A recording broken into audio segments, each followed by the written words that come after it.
का नाम सुनते हैं तो हमारे दिमाग में बस बीमारियां आती हैं, पर असल में ये नन्हे जीव हमारे बहुत पक्के दोस्त भी हैं। ये मिट्टी में, हवा में, पानी में और यहाँ तक कि खोलते हुए गर्म पानी या बर्फ की गहरी परतों में भी मिल जाते हैं। इसमें बैक्टीरिया, फंगस, प्रोटोजोआ और यहाँ तक कि वायरस भी आते हैं। तो चलिए देखते हैं कि सुबह की चाय से लेकर बड़ी बड़ी फैक्ट्रियों तक ये हमारी मदद कैसे करते हैं। सबसे पहले शुरुआत करते हैं अपने किचन से।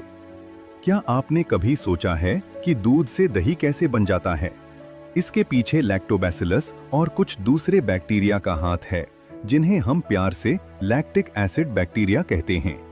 ये बैक्टीरिया दूध में बढ़ते हैं और एक खास एसिड बनाते हैं जो दूध के प्रोटीन को जमा देता है और उसे दही में बदल देता है। दही खाने का एक बड़ा फायदा ये है कि इसमें विटामिन B12 की मात्रा बहुत बढ़ जाती है, जो हमारी सेहत के लिए अच्छी है। और हाँ, ये लैब हमारे पेट में गंदे बैक्टीरिया को बढ़ने से भी रोकते हैं। अब बात करते हैं डोसा, इडली और ब्रेड की। डोसा या इडली का आटा जो फूला हुआ और जालीदार दिखता है, वो फर्मेंटेशन की वजह से होता है। इसमें जो छेद होते हैं वो असल में CO2 गैस के निकलने की वजह से बनते हैं। ब्रेड बनाने के लिए हम बेकर्स यीस्ट यानी सैक्रोमाइसिस सेरेविसियाई का इस्तेमाल करते हैं। इसी तरह साउथ इंडिया में एक बड़ा मशहूर ड्रिंक है टॉडी, जिसे ताड़ के पेड़ के रस को फर्मेंट करके बनाया जाता है। चीज की बात करें तो स्विस चीज में जो बड़े बड़े छेद होते हैं वो प्रोपियोनिबैक्टीरियम शर्मानी नाम के बैक्टीरिया की वजह से होते हैं, क्योंकि वो बहुत ज्यादा CO2 निकालता है। वहीं रॉकफोर्ट चीज को तो एक खास फंगस पर उगाया जाता है ताकि उसका टेस्ट एकदम हटके आए। अब घर से निकलकर चलते हैं बड़ी फैक्ट्रियों की तरफ, जहां बड़े बड़े बर्तनों में माइक्रोब्स पाले जाते हैं, जिन्हें फर्मेंटर्स कहते हैं। यहां सबसे पहले आती हैं पीने वाली चीजें जैसे शराब या बियर। इनके लिए भी हम वही ब्रूअर्स यीस्ट इस्तेमाल करते हैं। बस याद रखने वाली बात यह है कि वाइन और बियर बिना डिस्टिलेशन के बनती हैं, जबकि विस्की, रम और ब्रांडी को डिस्टिल करके बनाया जाता है। ये पॉइंट नीट के लिए बहुत जरूरी है। इसके बाद नंबर आता है एंटीबायोटिक्स का। इसकी कहानी बड़ी फिल्मी है। अलेक्जेंडर फ्लेमिंग काम तो किसी और बैक्टीरिया पर कर रहे थे, पर उन्होंने देखा कि एक फंगस पेनिसिलियम नोटाटम की वजह से उनके बैक्टीरिया मर रहे हैं। यहीं से दुनिया की पहली एंटीबायोटिक पेनिसिलिन की खोज हुई। बाद में चेन और फ्लोरी ने इसे एक पावरफुल दवा बनाया, जिसके लिए उन्हें नोबेल प्राइज भी मिला। अब कुछ ऐसे नाम आने वाले हैं जो थोड़े टेढ़े हैं पर एग्जाम में पक्का आते हैं। अगर सिट्रिक एसिड चाहिए तो एस्परजिलस नाइजर एक फंगस काम आता है। एसिटिक एसिड बनाने के लिए एसिटोबैक्टर एसिटी बैक्टीरिया है। इसी तरह क्लोस्ट्रीडियम ब्यूटिलिकम से ब्यूटायरिक एसिड और लैक्टोबैसिलस से लैक्टिक एसिड मिलता है। एंजाइम्स की बात करें तो कपड़ों से तेल के जिद्दी दाग हटाने वाले डिटर्जेंट में लाइपेसेस होता है। बाजार वाले जूस जो एकदम साफ दिखते हैं, उनमें पेक्टिनेजेस और प्रोटीएजेस डाले जाते हैं। पर असली जादू तो इन 3 चीजों में है। स्ट्रेप्टोकाइनेज, इसे क्लॉट बस्टर कहते हैं। अगर किसी को हार्ट अटैक आए और नस में खून जम जाए तो ये उसे पिघला देता है। साइक्लोस्पोरिन ए, ये ट्राइकोडर्मा पॉलीस्पोरम नाम के फंगस से मिलता है। जब किसी का ऑर्गन बदला जाता है तब ये शरीर को उस ऑर्गन को स्वीकार करने में मदद करता है। स्टैटिन्स, ये मोनास्कस परपुरियस नाम के ईस्ट से मिलता है और खून में कोलेस्ट्रॉल कम करने के काम आता है। अब आते हैं सीवेज ट्रीटमेंट पर। अब इस टॉपिक को बहुत ध्यान से सुनना, क्योंकि ये थोड़ा बड़ा है पर बहुत लॉजिकल है। शहरों का गंदा पानी सीधे नदियों में नहीं डाल सकते, वरना नदियां मर जाएंगी। इसे साफ करने के 2 तरीके हैं। पहला है प्राइमरी ट्रीटमेंट। ये एकदम सीधा सादा फिजिकल प्रोसेस है। इसमें बस कचरे को छान लिया जाता है और मिट्टी कंकर को नीचे बैठा दिया जाता है। जो गंदा पानी बचता है उसे एफ्लुएंट कहते हैं। असली कमाल होता है सेकेंडरी ट्रीटमेंट में, जिसे बायोलॉजिकल ट्रीटमेंट भी कहते हैं। उस गंदे पानी को बड़े टैंक्स में डालकर खूब सारी हवा दी जाती है। इससे वहां अच्छे वाले बैक्टीरिया और फंगस मिलकर जाल जैसा बना लेते हैं, जिसे फ्लॉक्स कहते हैं। ये माइक्रोब्स पानी की सारी गंदगी को खाना शुरू कर देते हैं। यहाँ एक शब्द आता है BOD, बायोकेमिकल ऑक्सीजन डिमांड। पानी जितना ज्यादा गंदा होगा, माइक्रोब्स को उसे साफ करने के लिए उतनी ही ज्यादा ऑक्सीजन चाहिए होगी, यानी बीओडी उतनी ही ज्यादा होगी। जैसे जैसे गंदगी कम होती है, बीओडी भी कम हो जाती है। अंत में इस पानी को और साफ करके नदियों में छोड़ दिया जाता है। इसी गंदगी से बाद में बायोगैस भी बनाई जाती है। हमारी गंगा और यमुना को बचाने के लिए सरकार ने Ganga and Yamuna action plan भी चलाए हैं। अगला टॉपिक है बायोगैस। बायोगैस तो आपने देखी ही होगी, जिसे हम गोबर गैस भी कहते हैं। इसमें सबसे ज्यादा मीथेन होती है। इसे बनाने वाले बैक्टीरिया को मेथानोजेंस कहते हैं और इनका सबसे बड़ा लीडर है मेथानोबैक्टीरियम। ये बैक्टीरिया गाय भैंस के पेट रुमेन में भी होते हैं, इसीलिए उनके गोबर में ये भरपूर मिलते हैं। बायोगैस प्लांट का ढांचा भारत में IARI और KVIC ने मिलकर तैयार किया है। बायो कंट्रोल एजेंट यानी बिना जहर के खेती। आजकल हम अपनी फसलों पर जहरीले केमिकल्स छिड़कते हैं जो हमें नुकसान पहुंचाते हैं, तो क्यों न कुदरत का ही इस्तेमाल करें। जैसे लेडी बर्ड बीटल एफिड्स को खा जाती है और ड्रैगन फ्लाइज मच्छरों का सफाया कर देती हैं। एक बैक्टीरिया है बैसिलस थुरिंजिएंसिस BT। इसके पाउडर को पानी में घोलकर पौधों पर छिड़क देते हैं। जब कोई कैटरपिलर इसे खाता है तो उसके पेट में जाकर ये जहर बन जाता है और वो मर जाता है। ऐसे ही ट्रिकोडर्मा नाम का फंगस पौधों की जड़ों की रक्षा करता है। और बैक्यूलोवायरसेस तो इतने कमाल के हैं कि ये सिर्फ नुकसान पहुंचाने वाले कीड़ों को मारते हैं और बाकी किसी भी जीव को तंग नहीं करते। इसे ही हम IPM यानी इंटीग्रेटेड पेस्ट मैनेजमेंट कहते हैं। आखिरी बात, मिट्टी को उपजाऊ बनाने के लिए हम माइक्रोब्स का सहारा लेते हैं। राइजोबियम जैसे बैक्टीरिया दालों वाले पौधों की जड़ों में रहकर नाइट्रोजन फिक्स करते हैं। कुछ फंगस ऐसे होते हैं जो पौधों के साथ दोस्ती कर लेते हैं, जिसे माइकोराइजा। से ही ट्रिकोडर्मा नाम का फंगस पौधों की जड़ों की रक्षा करता है। और बैक्यूलोवायरसेस तो इतने कमाल के हैं कि ये सिर्फ नुकसान पहुंचाने वाले कीड़ों को मारते हैं और बाकी किसी भी जीव को तंग नहीं करते। इसे ही हम IPM यानी इंटीग्रेटेड पेस्ट मैनेजमेंट कहते हैं। आखिरी बात, मिट्टी को उपजाऊ बनाने के लिए हम माइक्रोब्स का सहारा लेते हैं। राइजोबियम जैसे बैक्टीरिया दालों वाले पौधों की जड़ों में रहकर नाइट्रोजन फिक्स करते हैं। कुछ फंगस ऐसे होते हैं जो पौधों के साथ दोस्ती कर लेते हैं, जिसे माइकोराइजा कहते हैं, जैसे ग्लोमस। ये फंगस मिट्टी से फास्फोरस खींचकर पौधों को देते हैं। धान के खेतों में सायानोबैक्टीरिया जैसे एनाबेना नॉस्टॉक बहुत काम आते हैं, क्योंकि ये मिट्टी में जान डाल देते हैं। तो दोस्तों, देखा आपने, ये नन्हे माइक्रोब्स हमारे लिए कितने जरूरी हैं। सबसे पहले बात करते हैं कि आखिर बायोटेक्नोलॉजी है क्या। सिंपल वर्ड्स में कहें तो ये एक ऐसी टेक्निक है जहां हम लाइव ऑर्गेनिजम्स या उनके एंजाइम्स का यूज करके ऐसे प्रोडक्ट्स और प्रोसेसेस बनाते हैं जो इंसानों के काम आ सकें। इस हिसाब से देखा जाए तो दही जमाना, कर्ड, ब्रेड बनाना या वाइन बनाना, ये सब भी बायोटेक्नोलॉजी ही है, क्योंकि इनमें माइक्रोब्स का यूज होता है। लेकिन आज के टाइम पर हम बायोटेक्नोलॉजी वर्ड का यूज एक रिस्ट्रिक्टेड सेंस में करते हैं, यानी उन प्रोसेसेस के लिए जहां हम जेनेटिकली मॉडिफाइड ऑर्गेनिजम्स GMO का यूज करते हैं बड़े लेवल पर काम करने के लिए। इतना ही नहीं, आजकल in vitro fertilization, test tube baby, किसी खराब जीन को ठीक करना, जीन करेक्शन, DNA वैक्सीन बनाना या कोई नया जीन सिंथेसाइज करना, ये सब भी बायोटेक्नोलॉजी का ही हिस्सा है। European federation of biotechnology EFB ने इसकी एक बहुत ही बढ़िया डेफिनेशन दी है, जो पुराने और नए दोनों व्यूज को जोड़ती है। EFB कहती है कि the integration of natural science and organisms, cells, parts thereof and molecular analogs for products and services, यानी नेचुरल साइंस और ऑर्गेनिजम्स को मिलाकर प्रोडक्ट्स तैयार करना। अब आते हैं प्रिंसिपल्स ऑफ बायोटेक्नोलॉजी पर। दो ऐसी मेन टेक्निक्स हैं जिन्होंने मॉडर्न बायोटेक्नोलॉजी को जन्म दिया। पहली है जेनेटिक इंजीनियरिंग, जहां हम DNA या RNA के केमिस्ट्री को चेंज करके उसे किसी होस्ट ऑर्गेनिज्म में डालते हैं ताकि उस ऑर्गेनिज्म का फिनोटाइप बदल जाए। दूसरी है बायो प्रोसेस इंजीनियरिंग, जिसमें हम एकदम स्टेराइल यानी इन्फेक्शन फ्री माहौल तैयार करते हैं ताकि सिर्फ वही माइक्रोब्स या सेल्स ग्रो करें जिन्हें हम चाहते हैं। और उनसे बड़े लेवल पर एंटीबायोटिक्स, वैक्सीन्स या एंजाइम्स बनाए जा सकें। दोस्तों, आपने देखा होगा कि सेक्सुअल रिप्रोडक्शन एसेक्सुअल से बेहतर क्यों है? क्योंकि सेक्सुअल रिप्रोडक्शन वेरिएशंस लाता है जो पॉपुलेशन के लिए फायदेमंद हो सकते हैं, जबकि एसेक्सुअल रिप्रोडक्शन जेनेटिक इंफॉर्मेशन को प्रिजर्व करता है।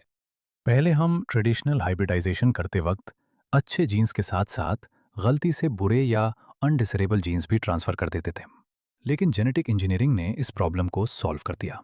रिकॉम्बिनेंट डीएनए बनाने, जीन क्लोनिंग और जीन ट्रांसफर की मदद से अब हम बिना किसी अनडिजायरेबल जीन के सिर्फ अपना पसंदीदा जीन ही टारगेट ऑर्गेनिज्म में डाल सकते हैं।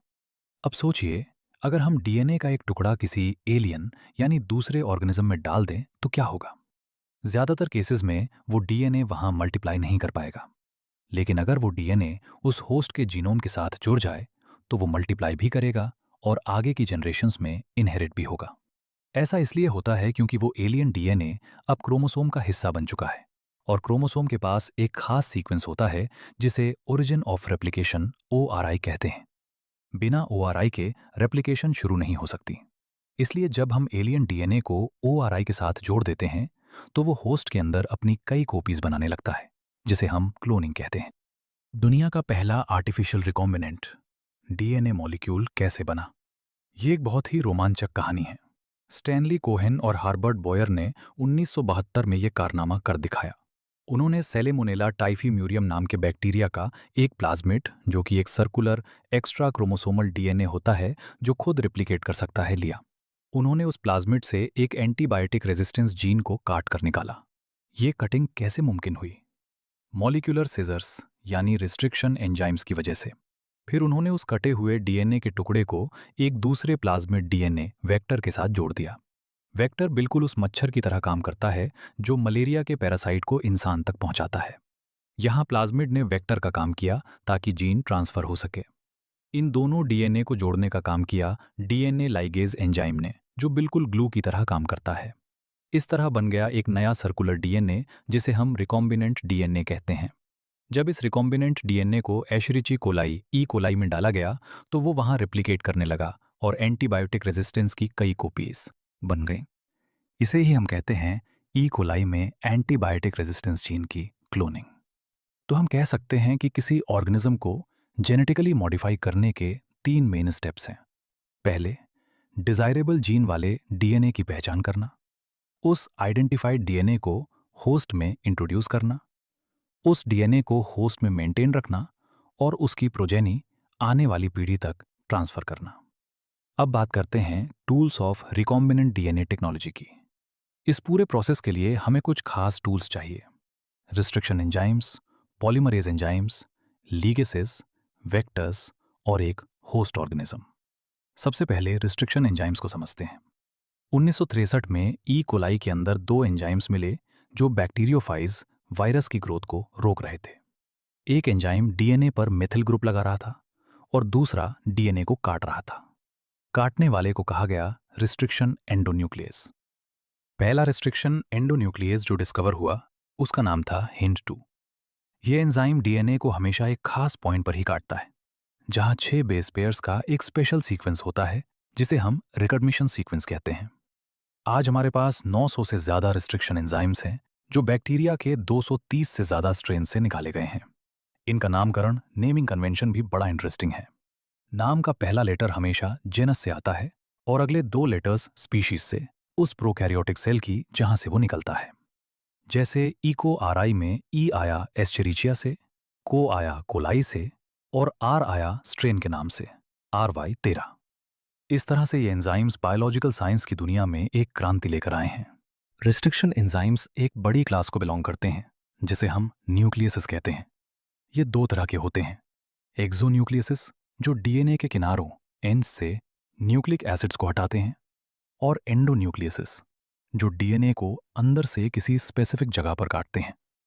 हर रिस्ट्रिक्शन एंडोन्यूक्लियसिस डीएनए की पूरी लेंथ को इंस्पेक्ट करता है और जैसे ही उसे अपना खास रिकॉग्निशन सीक्वेंस मिलता है वो वहां बाइंड हो जाता है। वो डीएनए के डबल हेलिक्स के दोनों स्ट्रैंड्स को उनके शुगर फॉस्फेट बैकबोन्स पर स्पेसिफिक पॉइंट से काट देता है। सबसे इंटरेस्टिंग बात यह है कि ये एंजाइम्स पैलिंड्रोमिक न्यूक्लियोटाइड सीक्वेंसेस को पहचानते हैं। पैलिंड्रोम क्या होता है? जैसे वर्ड है मलयालम, इसे चाहे आगे से पढ़ो या पीछे से, ये एक ही साउंड करता है। डीएनए में पैलिंड्रोम का मतलब है बेस पेयर्स का ऐसा सीक्वेंस जो दोनों स्ट्रैंड्स पर सेम पढ़ा जाए। बस कंडीशन ये है कि पढ़ने की डायरेक्शन, ओरिएंटेशन सेम होनी चाहिए। जैसे 5 प्राइम टू 3 प्राइम या 3 प्राइम टू 5 प्राइम। एग्जाम्पल के लिए इको आरआई का रिकॉग्निशन सीक्वेंस है 5 prime GAATTC, 3 prime 3 prime CTTAAG, 5 prime. अब ये एंजाइम काटता कैसे है?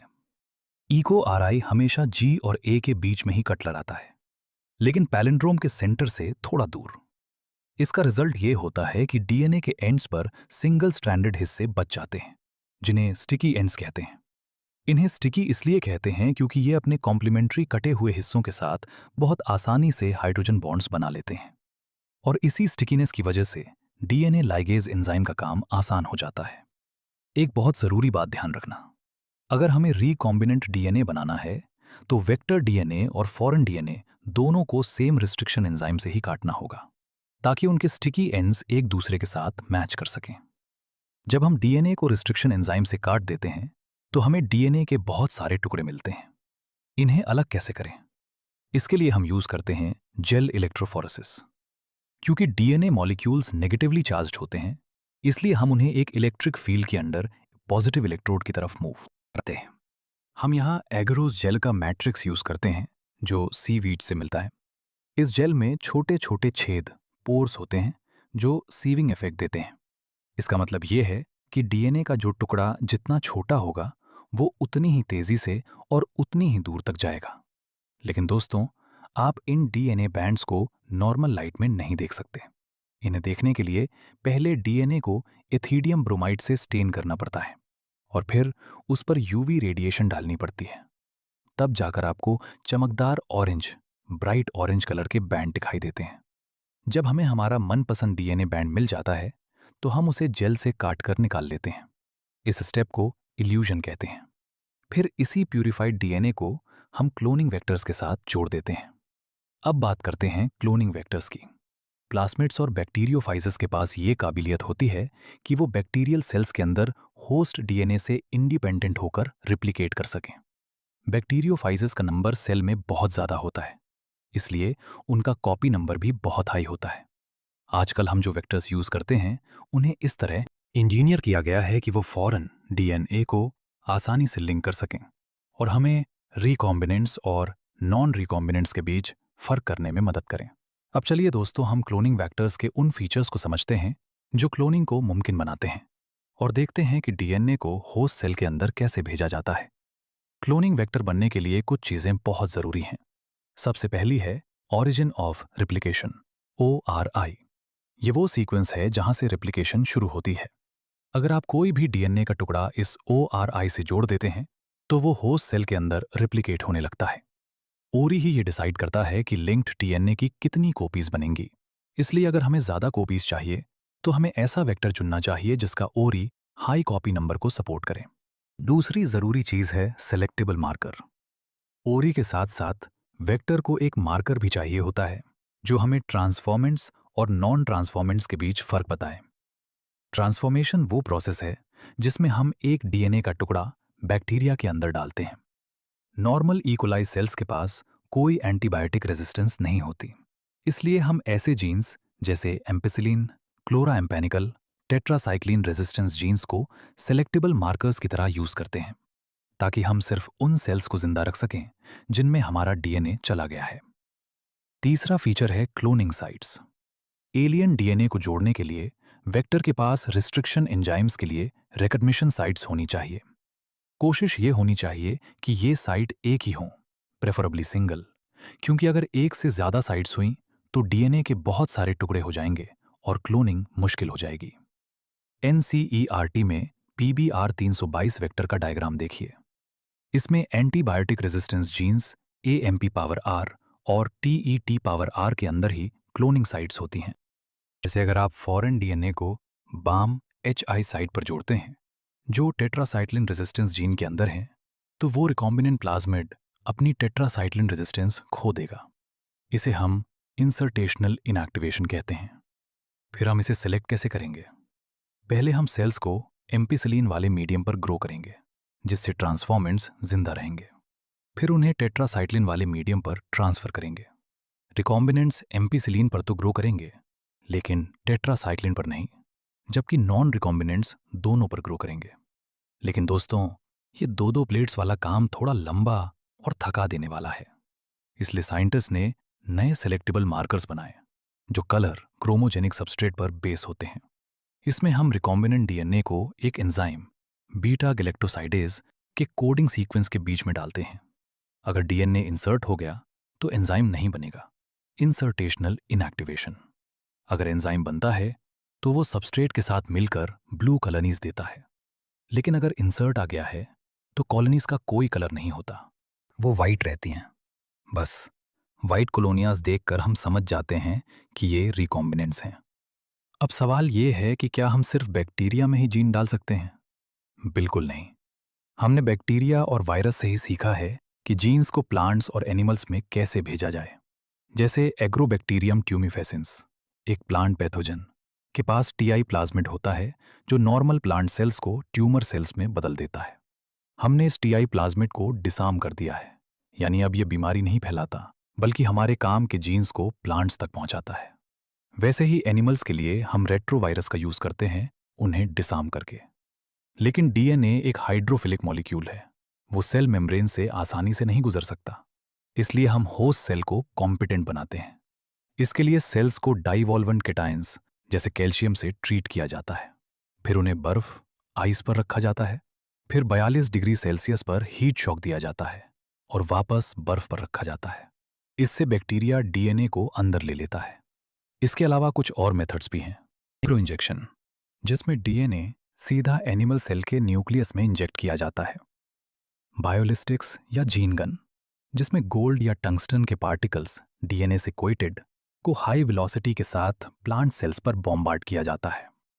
डिसार्म्ड पैथोजेंस, जो सेल को इन्फेक्ट करके हमारा डीएनए ट्रांसफर कर देते हैं। आखिर में आते हैं processes of recombinant DNA technology पर। इसका सबसे पहला स्टेप है isolation of genetic material, DNA. हमें डीएनए को एकदम प्योर फॉर्म में निकालना होता है। सेल वॉल को तोड़ने के लिए हम एंजाइम्स यूज करते हैं। बैक्टीरिया के लिए लाइसोजाइम, प्लांट्स के लिए सेल्यूलेज और फंगस के लिए काइटिनेज। डीएनए के साथ जो आरएनए होता है उसे राइबोन्यूक्लियस से और प्रोटीन्स को प्रोटीएज से हटाया जाता है। सब कुछ साफ करने के बाद जब हम चिल्ड इथेनॉल, एकदम ठंडी अल्कोहल डालते हैं तो डीएनए के बारीक धागे, थ्रेड्स प्रेसिपिटेट होकर बाहर आ जाते हैं, जिसे हम स्पूलिंग कहते हैं। अब तक हमने डीएनए निकाल लिया है। अब देखते हैं उसके साथ आगे क्या होता है। Cutting of DNA at specific locations वाला स्टेप तब शुरू होता है जब हम प्यूरिफाइड डीएनए को रिस्ट्रिक्शन एंजाइम्स के साथ ऑप्टिमल कंडीशंस में रखते हैं। इस कटिंग की प्रोग्रेस को चेक करने के लिए हम फिर से एगारोस जेल इलेक्ट्रोफोरेसिस का सहारा लेते हैं। क्योंकि डीएनए नेगेटिव चार्ज है, वो एनोड की तरफ भागता है। ये सेम प्रोसेस हम वेक्टर डीएनए के साथ भी रिपीट करते हैं। जब दोनों सोर्स डीएनए और वेक्टर डीएनए कट जाते हैं तो हम अपने जीन ऑफ इंटरेस्ट को कटे हुए वेक्टर के साथ मिलाते हैं और लाइगेज एंजाइम डाल देते हैं। बस हमारा रिकॉम्बिनेंट डीएनए तैयार हो गया। लेकिन दोस्तों, अगर हमारे पास डीएनए की क्वांटिटी बहुत कम हो तो तब काम आता है पीसीआर, यानी पॉलीमरेज चेन रिएक्शन। इसे हम डीएनए की फोटोकॉपी मशीन कह सकते हैं। पीसीआर में हम 3 मेन स्टेप्स फॉलो करते हैं। 1. डिनेचुरेशन, हाई हीट से डीएनए के दोनों स्ट्रैंड्स को अलग किया जाता है। 2. एनीलिंग, 2 सेट्स ऑफ प्राइमर, छोटे केमिकली सिंथेसाइज्ड ओलिगोन्यूक्लियोटाइड्स को दोनों स्ट्रैंड्स पर जोड़ा जाता है। 3. Extension, DNA polymerase enzyme nucleotides का यूज करके प्राइमर्स को आगे बढ़ाता है। यहाँ एक स्पेशल एंजाइम यूज होता है, टैक पॉलीमरेज, जो थर्मस एक्वाटिकस नाम के बैक्टीरिया से मिलता है। ये एंजाइम हाई टेम्परेचर पर भी एक्टिव रहता है। अगर ये साइकिल 30 बार रिपीट की जाए तो हमें डीएनए की लगभग 1 बिलियन कॉपीज मिल सकती हैं। अगला स्टेप है insertion of recombinant DNA into the host. इसमें हम लाइगेटेड डीएनए को रेसिपिएंट सेल्स जैसे ई कोलाई में डालते हैं। अगर हमारे रिकॉम्बिनेंट डीएनए में एम्पिसिलिन रेजिस्टेंस जीन है और हम उसे एम्पिसिलिन वाले प्लेट पर फैलाएं तो सिर्फ ट्रांसफॉर्म सेल्स ही ग्रो करेंगे। यहाँ एम्पिसिलिन रेजिस्टेंस जीन एक सेलेक्टेबल मार्कर की तरह काम कर रहा है। सवाल ये है कि हम ये सब कर क्यों रहे हैं? ताकि हमें हमारा फॉरेन जीन प्रोडक्ट मिल सके। जब हम किसी एलियन जीन को किसी हेट्रोलॉगस होस्ट दूसरे ऑर्गेनिज्म में एक्सप्रेस करते हैं, तो जो प्रोटीन बनता है उसे रिकॉम्बिनेंट प्रोटीन कहते हैं। लैबोरेटरी में तो हम इसे छोटे लेवल पर करते हैं, लेकिन बड़े लेवल यानी कमर्शियल प्रोडक्शन के लिए हमें बायोरिएक्टर्स की ज़रूरत पड़ती है। बायोरिएक्टर्स बड़े वेसल्स होते हैं, 100 से 1000 लीटर, जहां रॉ मटेरियल्स को बायोलॉजिकली स्पेसिफिक प्रोडक्ट्स या एंजाइम्स में बदला जाता है। ये बायोरिएक्टर ऑर्गेनिज्म को ग्रो करने के लिए ऑप्टिमल कंडीशंस देता है, जैसे सही temperature, pH, substrate, salts, vitamins और ऑक्सीजन। सबसे ज़्यादा यूज होने वाला बायोरिएक्टर है stirring type. Stirred tank bioreactor cylindrical होता है, जिसका बेस कर्व्ड होता है ताकि मिक्सिंग आसान हो। इसमें एक agitator system, oxygen delivery system, foam control, temperature और पीएच कंट्रोल सिस्टम होता है। इसमें सैम्पलिंग पोर्ट्स भी होते हैं, जहां से हम थोड़ा सा कल्चर निकालकर चेक कर सकते हैं। एक वेरिएंट होता है स्पार्ज्ड स्टर्ड टैंक, जिसमें स्टेराइल एयर बबल्स को स्पार्ज फव्वारे की तरह छोड़ा जाता है ताकि ऑक्सीजन ट्रांसफर एरिया बढ़ जाए। आखिर में आता है डाउनस्ट्रीम प्रोसेसिंग। जब बायोसिंथेटिक स्टेज पूरी हो जाती है, तो प्रोडक्ट को मार्केट में भेजने से पहले कड़ी सेपरेशन और प्यूरिफिकेशन से गुजरना पड़ता है। इसमें सूटेबल प्रिजर्वेटिव्स मिलाए जाते हैं, और अगर वो कोई दवाई ड्रग है तो उसके क्लिनिकल ट्रायल्स भी होते हैं। हर प्रोडक्ट के लिए स्ट्रिक्ट क्वालिटी कंट्रोल टेस्टिंग की जाती है ताकि सेफ्टी और क्वालिटी बनी रहे। तो दोस्तों, ये था पूरा सफ़र, एक जीन को पहचानने से लेकर उससे मार्केट में बिकने वाला प्रोडक्ट बनाने तक का। अब शुरू करते हैं next chapter, biotechnology and it's applications. पिछले चैप्टर में हमने सीखा कि रिकॉम्बिनेंट डीएनए कैसे बनाते हैं। अब हम देखेंगे कि असली जिंदगी में इसका यूज करके इंसानों का भला कैसे किया जाता है। बायोटेक्नोलॉजी का यूज थेरेपेटिक्स, दवाइयाँ, डायग्नोस्टिक्स, बीमारी की पहचान, genetically modified crops, processed food, bioremediation, waste treatment और एनर्जी प्रोडक्शन में होता है। एनसीईआरटी कहती है कि बायोटेक्नोलॉजी के 3 क्रिटिकल रिसर्च एरियाज हैं। सबसे पहला, बेहतर कैटलिस्ट, माइक्रोब या एंजाइम प्रोवाइड करना। दूसरा, इंजीनियरिंग से उस कैटलिस्ट के लिए ऑप्टिमल कंडीशंस तैयार करना। तीसरी, डाउनस्ट्रीम प्रोसेसिंग, जिससे फाइनल प्रोडक्ट को प्योर फॉर्म में निकाला जा सके। अब बात करते हैं बायोटेक्नोलॉजिकल एप्लीकेशंस इन एग्रीकल्चर की। खाना बढ़ाने के 3 तरीके हो सकते हैं। पहला, एग्रोकेमिकल बेस्ड, फर्टिलाइजर्स यूज करके। दूसरा, ऑर्गेनिक एग्रीकल्चर। और तीसरा, genetically engineered crop based agriculture. Green revolution ने खाना तो 3 गुना बढ़ा दिया, लेकिन बढ़ती पॉपुलेशन के लिए वो भी कम था।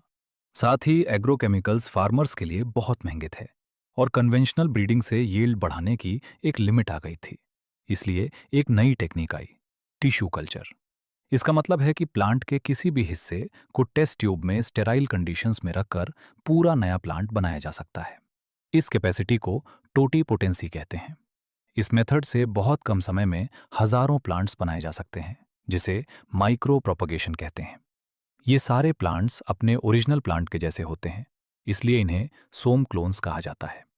बनाना, एप्पल और टोमेटो ऐसे ही कमर्शियल स्केल पर बनाए गए हैं।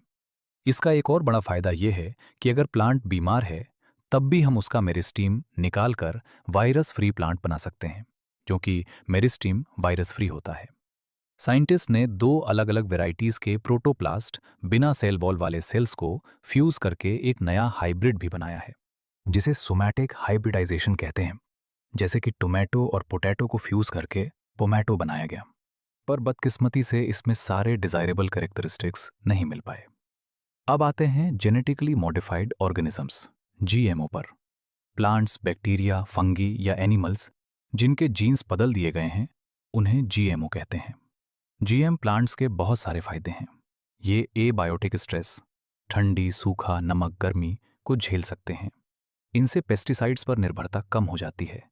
पेस्ट रेजिस्टेंट क्रॉप्स, ये पोस्ट हार्वेस्ट लॉसेस, फसल कटने के बाद होने वाला नुकसान को कम करते हैं। प्लांट्स की मिनरल्स यूज करने की एफिशिएंसी बढ़ जाती है। इनसे खाने की न्यूट्रिशनल वैल्यू बढ़ जाती है, जैसे गोल्डन राइस जो विटामिन ए से भरपूर होता है। एक बेहतरीन एग्जाम्पल है बीटी कॉटन। बेसिलस थुरिंगिया नाम का बैक्टीरिया एक ऐसा प्रोटीन बनाता है जो कुछ इंसेक्ट्स जैसे टोबैको बडवर्म, बीटल, फ्लाइज, मॉस्किटोज को मार देता है। ये बैक्टीरिया अपने ग्रोथ की एक स्पेसिफिक फेज में प्रोटीन क्रिस्टल्स बनाता है जिसमें इंसेक्टिसाइडल प्रोटीन होता है। अब आप सोचेंगे कि ये टॉक्सिन बैक्टीरिया को क्यों नहीं मारता, क्योंकि बैक्टीरिया के अंदर ये इनएक्टिव प्रोटॉक्सिन के रूप में होता है। लेकिन जैसे ही इंसेक्ट इसे खाता है, उसके गट की एल्कालाइन पीएच इस क्रिस्टल को सॉल्युबलाइज कर देती है और प्रोटॉक्सिन एक्टिव टॉक्सिन में बदल जाता है। ये एक्टिव टॉक्सिन इंसेक्ट के मिडगट की एपिथेलियल सेल से बाइंड होकर उसमें छेद कर देता है, जिससे सेल्स फूल जाते हैं और इंसेक्ट की मौत हो जाती है।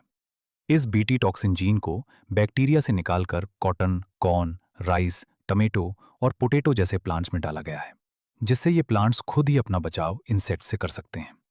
चलिए दोस्तों, बीटी कॉटन के बाद अब हम बायोटेक्नोलॉजी के कुछ और कमाल के एप्लीकेशंस देखते हैं जो खेती और मेडिसिन की दुनिया बदल रहे हैं। अब हम बात करेंगे कि बीटी टॉक्सिन के जीन्स को प्लांट्स में कैसे यूज किया जाता है। साइंटिस्ट ने बैसिलस थुरिंगियान्स से specific BT toxin genes isolate किए और उन्हें क्रॉप्स जैसे कॉटन में डाल दिया। कौन सा जीन लेना है, ये क्रॉप और उस पर हमला करने वाले पेस्ट पर डिपेंड करता है, जैसे क्राई IAC और cry IIAB। Genes cotton bolls worms को कंट्रोल करते हैं, जबकि क्राई IAB कॉर्न बोरर को रोकता है। अब एक और बहुत ही इंटरेस्टिंग टेक्निक समझते हैं, जिसे RNA इंटरफेरेंस RNAi कहते हैं। एक नेमेटोड है मेलोइडोगाइन इनकॉग्निटा, जो टोबैको प्लांट्स की रूट्स को इन्फेक्ट करता है और ईल्ड बहुत कम कर देता है। RNAi एक ऐसा सेलुलर डिफेंस मेथड है जो सभी यूकैरियोटिक ऑर्गेनिजम्स में मिलता है। इसमें हम एक स्पेसिफिक mRNA को साइलेंस कर देते हैं। कैसे? एक complementary double stranded RNA dsRNA molecule बनाकर जो mRNA से बाइंड हो जाता है और उसका ट्रांसलेशन प्रोटीन बनाना रोक देता है। टोबैको प्लांट में हमने एग्रोबैक्टीरियम वेक्टर्स का यूज करके नेमेटोड स्पेसिफिक जीन्स डाले। इन जीन्स ने होस्ट सेल के अंदर सेंस और एंटी सेंस दोनों RNA बनाए। ये दोनों कॉम्प्लीमेंट्री होने की वजह से जुड़ गए और उन्होंने dsRNA बना दिया। इस dsRNA ने RNAi प्रोसेस शुरू किया और नेमेटोड के स्पेसिफिक mRNA को साइलेंस कर दिया। रिजल्ट? पैरासाइट उस ट्रांसजेनिक होस्ट में जिंदा नहीं रह पाया और प्लांट सुरक्षित हो गया। अब आते हैं बायोटेक्नोलॉजिकल एप्लीकेशंस इन मेडिसिन पर। रिकॉम्बिनेंट DNA टेक्नोलॉजी ने हेल्थ केयर में क्रांति ला दी है, क्योंकि अब हम सेफ और ज़्यादा इफेक्टिव दवाइयाँ मास स्केल पर बना सकते हैं। सबसे बड़ी बात यह है कि ये रिकॉम्बिनेंट प्रोडक्ट्स ह्यूमन बॉडी में unwanted immunological responses, allergic reactions trigger नहीं करते, जो अक्सर एनिमल सोर्स से निकाली गई दवाइयों में देखा जाता था। आज पूरी दुनिया में लगभग 30 रिकॉम्बिनेंट थेराप्यूटिक्स अप्रूव्ड हैं, जिनमें से 12 इंडिया में बेचे जा रहे हैं। इसका सबसे बेहतरीन एग्जाम्पल है जेनेटिकली इंजीनियर इंसुलिन। डायबिटीज़ के पेशेंट्स को रेगुलर इंसुलिन लेना पड़ता है। पहले इंसुलिन स्लॉटर्ड कैटल और पिग्स के पेनक्रियास से निकाला जाता था, जिससे कुछ पेशेंट्स को एलर्जी हो जाती थी। ह्यूमन इंसुलिन 2 छोटे पॉलीपेप्टाइड चेन्स का बना होता है, चेन A और चेन B, जो आपस में डिसअल्फाइड ब्रिजेस से जुड़े होते हैं। मैमल्स में इंसुलिन पहले एक प्रो हार्मोन की तरह बनता है, जैसे प्रो एंजाइम होता है, जिसे प्रोसेस होना पड़ता है। इस प्रो हार्मोन में एक एक्स्ट्रा स्ट्रेच होता है, जिसे C पेप्टाइड कहते हैं। मैच्योर इंसुलिन में ये C पेप्टाइड नहीं होता। रिकॉम्बिनेंट DNA से इंसुलिन बनाने में सबसे बड़ी चुनौती यही थी कि इंसुलिन को उसके मैच्योर फॉर्म में कैसे असेंबल किया जाए। 1983 में अमेरिकन कंपनी एली लिली ने 2 DNA सीक्वेंसेस बनाए, जो चेन A और B के लिए कोड करते थे। उन्हें ई कोलाई के प्लाज्मिड्स में डालकर अलग अलग चेन्स बनाई गईं। फिर उन्हें निकालकर डाइसल्फाइड बॉन्ड से जोड़ दिया गया और बन गया असली ह्यूमन इंसुलिन। अगला एप्लीकेशन है जीन थेरेपी। अगर कोई बच्चा हेरिडिटरी बीमारी के साथ पैदा हुआ है, तो जीन थेरेपी उसे ठीक करने की एक कोशिश है। इसमें हम एक नॉर्मल जीन को व्यक्ति के सेल्स या एम्ब्रियो में डिलीवर करते हैं, ताकि वो डिफेक्टिव जीन की जगह ले सके और उसका काम संभाल सके। पहली क्लिनिकल जीन थेरेपी 1990 में एक 4 साल की लड़की को दी गई थी, जिसे एडिनोसिन डीएमिनेज ADA डेफिशिएंसी थी। ये एंजाइम इम्यून सिस्टम के लिए बहुत ज़रूरी है और ये जीन के डिलीशन की वजह से होती है। इसका इलाज बोन मरो ट्रांसप्लांटेशन या एंजाइम रिप्लेसमेंट थेरेपी से भी हो सकता है, लेकिन ये परमानेंट नहीं है। जीन थेरेपी में हम पेशेंट के ब्लड से लिम्फोसाइट्स निकालकर उन्हें कल्चर करते हैं और उनमें ADA-CDNA रेट्रोवायरल वेक्टर यूज करके डालते हैं। फिर ये सेल्स वापस पेशेंट में डाल दिए जाते हैं। क्योंकि ये सेल्स इमॉर्टल नहीं हैं, पेशेंट को बार बार ये इन्फ्यूजन लेना पड़ता है। लेकिन अगर हम एडीए बनाने वाले जेन्स को मेरो सेल्स से निकालकर अर्ली एम्ब्रियोनिक स्टेजेस में सेल्स में डाल दें तो ये एक परमानेंट क्योर हो सकता है। तो दोस्तों, ये था बायोटेक्नोलॉजी का कमाल मेडिसिन की दुनिया में। चलिए दोस्तों, अब हम बायोटेक्नोलॉजी के एप्लीकेशन वाले हिस्से को आगे बढ़ाते हैं और समझते हैं कि ये मेडिसिन और डायग्नोसिस में कैसे क्रांति, रेवोल्यूशन ला रहा है। सबसे पहले बात करते हैं मॉलिक्यूलर डायग्नोसिस की। बीमारी का सही इलाज तभी मुमकिन है जब उसकी पहचान, डायग्नोसिस सही वक्त पर हो। पुराने तरीके जैसे सीरम और यूरिन एनालिसिस से बीमारी का तब पता चलता है जब पैथोजन की संख्या बॉडी में बहुत बढ़ चुकी होती है। लेकिन बायोटेक्नोलॉजी की वजह से अब हमें अर्ली डायग्नोसिस की सुविधा मिली है। इसके लिए 3 मेन टेक्निक्स हैं। PCR, polymerase chain reaction. अगर बैक्टीरिया या वायरस की संख्या बहुत कम है तब भी पीसीआर उसके न्यूक्लिक एसिड को एम्प्लीफाई करके उसे डिटेक्ट कर लेता है। आजकल पीसीआर का रूटीन यूज एचआईवी डिटेक्ट करने के लिए और सस्पेक्टेड कैंसर पेशेंट्स में म्यूटेशंस ढूंढने के लिए हो रहा है। Auto radiography.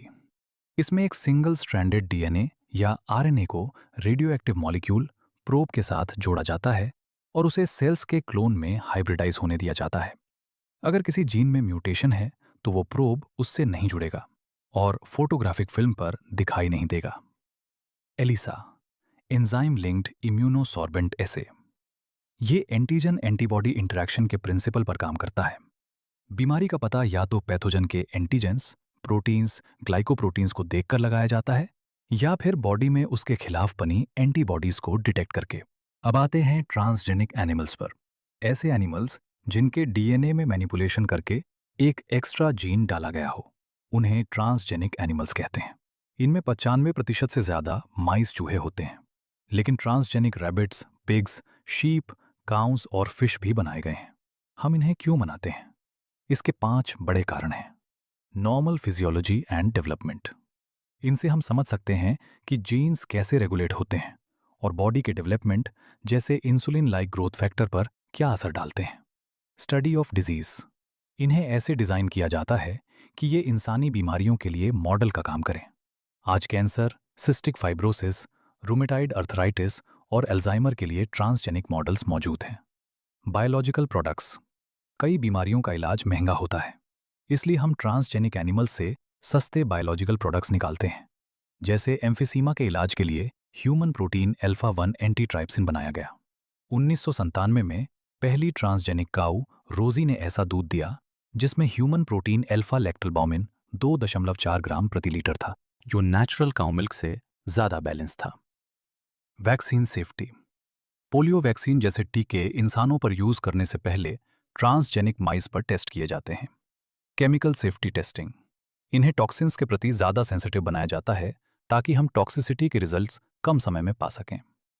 आखिर में बात करते हैं एथिकल इश्यूज की। इंसान बिना किसी रेगुलेशन के लिविंग ऑर्गेनिजम्स के साथ मनमानी नहीं कर सकता, इसलिए कुछ एथिकल स्टैंडर्ड्स ज़रूरी हैं।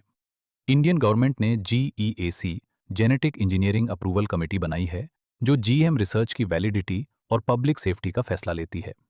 एक और बड़ा मुद्दा है पेटेंट्स का। कुछ कंपनीज उन रिसोर्सेज और ट्रेडिशनल नॉलेज पर पेटेंट ले लेती हैं जो सदियों से फार्मर्स यूज कर रहे हैं। बासमती राइस।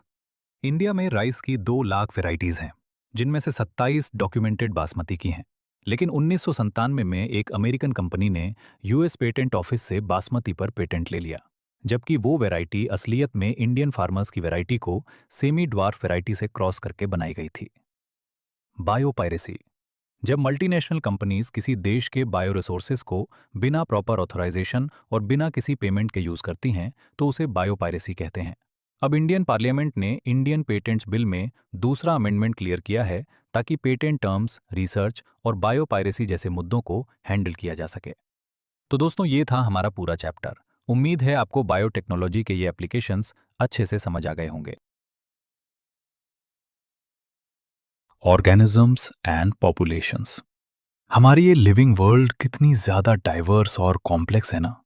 अगर हम इस कॉम्प्लेक्सिटी को समझना चाहते हैं तो हमें बायोलॉजिकल ऑर्गेनाइजेशन के अलग अलग लेवल्स को इन्वेस्टिगेट करना पड़ेगा, चाहे वो मैक्रोमोलिक्यूल्स हों, सेल्स हों, टिश्यूज़ हों, ऑर्गन्स हों या फिर individual organism, population, communities, ecosystems और बायोम्स।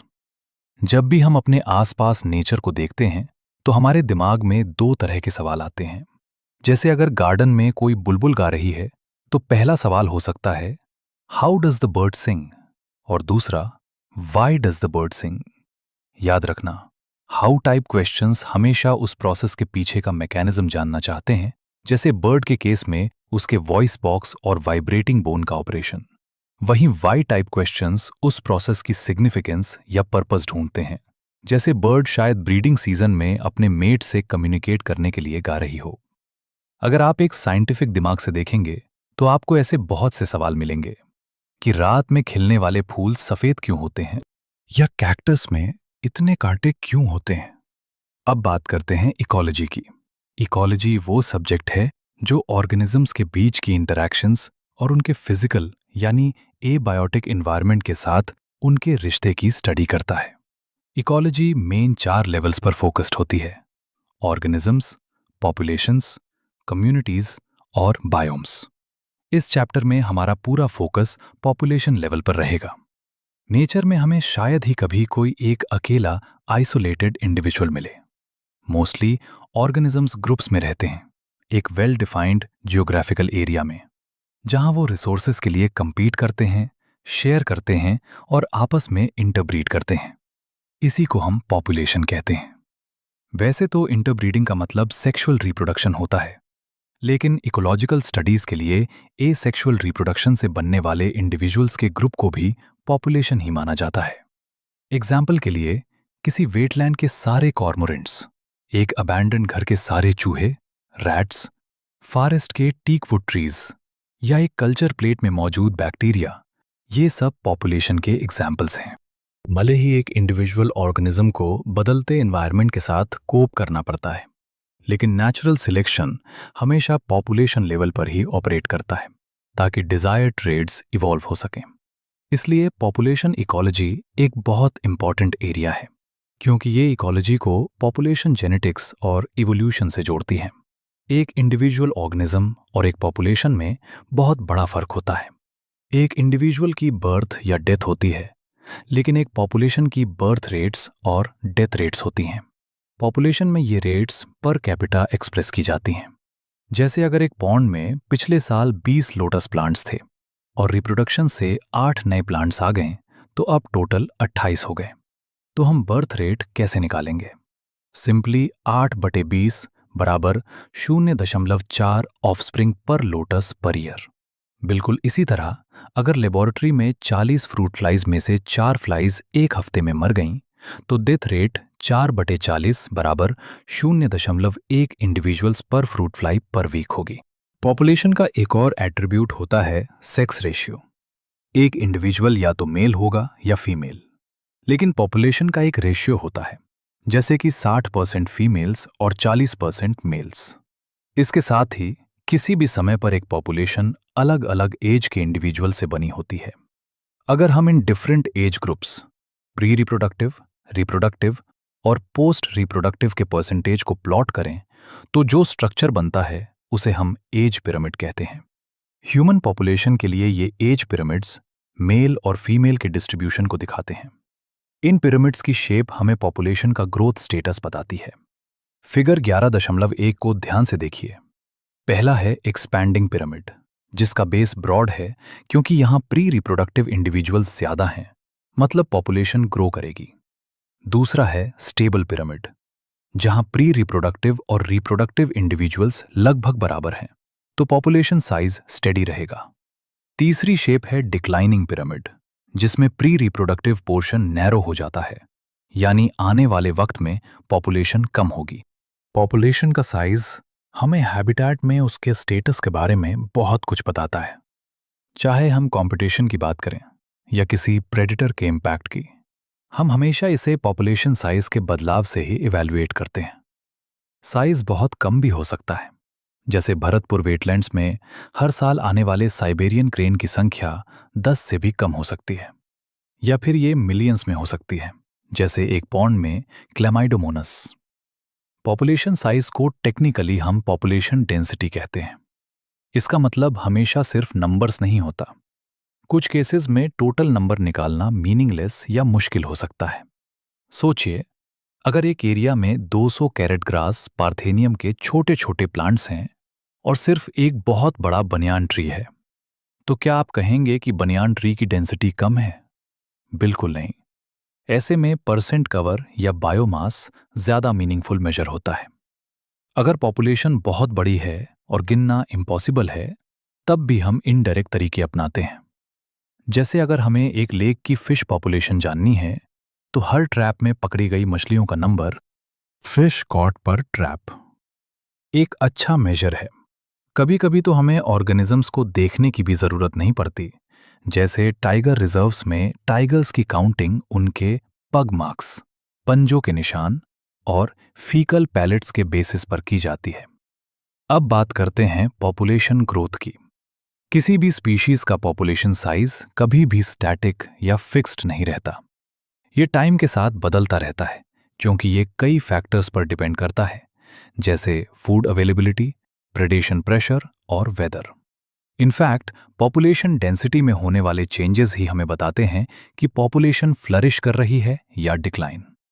किसी भी हैबिटेट में पॉपुलेशन डेंसिटी को बदलने के लिए 4 बेसिक प्रोसेसेस जिम्मेदार होते हैं।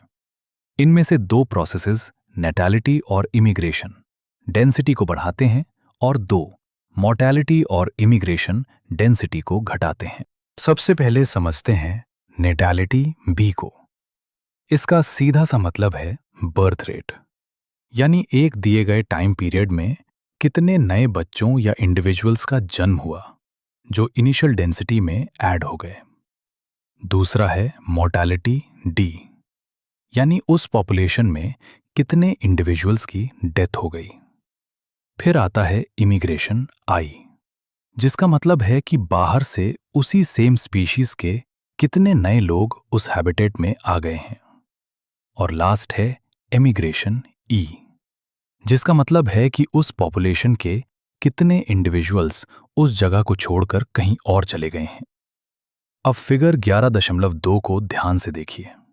ये इस पूरे कॉन्सेप्ट को एक फ्लोचार्ट से समझाता है। यहां आप देख सकते हैं कि नेटैलिटी बी और इमिग्रेशन आई के एरोज प्लस साइन के साथ पॉपुलेशन डेंसिटी एन की तरफ जा रहे हैं, मतलब ये दोनों डेंसिटी बढ़ाएंगे। वहीं मोर्टैलिटी डी और इमिग्रेशन ई के एरोज माइनस साइन के साथ बाहर जा रहे हैं, क्योंकि ये डेंसिटी घटाते हैं। इससे हम एक इक्वेशन बना सकते हैं। अगर t टाइम पर डेंसिटी n है, तो अगले टाइम t प्लस 1 पर डेंसिटी होगी nt प्लस 1 बराबर nt plus b plus i minus d plus e। यानी अगर बर्थ्स और इमिग्रेंट्स का total b plus i, deaths और इमिग्रेंट्स d प्लस e से ज्यादा है, तो पॉपुलेशन बढ़ेगी। नॉर्मल कंडीशंस में बर्थ और डेथ ही मेन फैक्टर्स होते हैं, लेकिन अगर कोई नया हैबिटेट अभी अभी बस रहा है, न्यूली कॉलोनाइज्ड, तो वहां बर्थ रेट से ज्यादा इमिग्रेशन आई का रोल बड़ा हो जाता है। क्या पॉपुलेशन ग्रोथ का कोई प्रिडिक्टेबल पैटर्न होता है? बिल्कुल। इसके लिए हमें ग्रोथ मॉडल समझने होंगे। 1. Exponential growth. रिसोर्स, खाना और जगह की अवेलेबिलिटी ग्रोथ के लिए सबसे जरूरी है। अगर रिसोर्सेज अनलिमिटेड हों, तो हर स्पीशीज अपनी पूरी पोटेंशियल के साथ ग्रो करती है, जैसा डार्विन ने नेचुरल सिलेक्शन की थियरी में बताया था। इस केस में पॉपुलेशन एक्सपोनेंशियल या ज्योमेट्रिक फैशन में ग्रो करती है।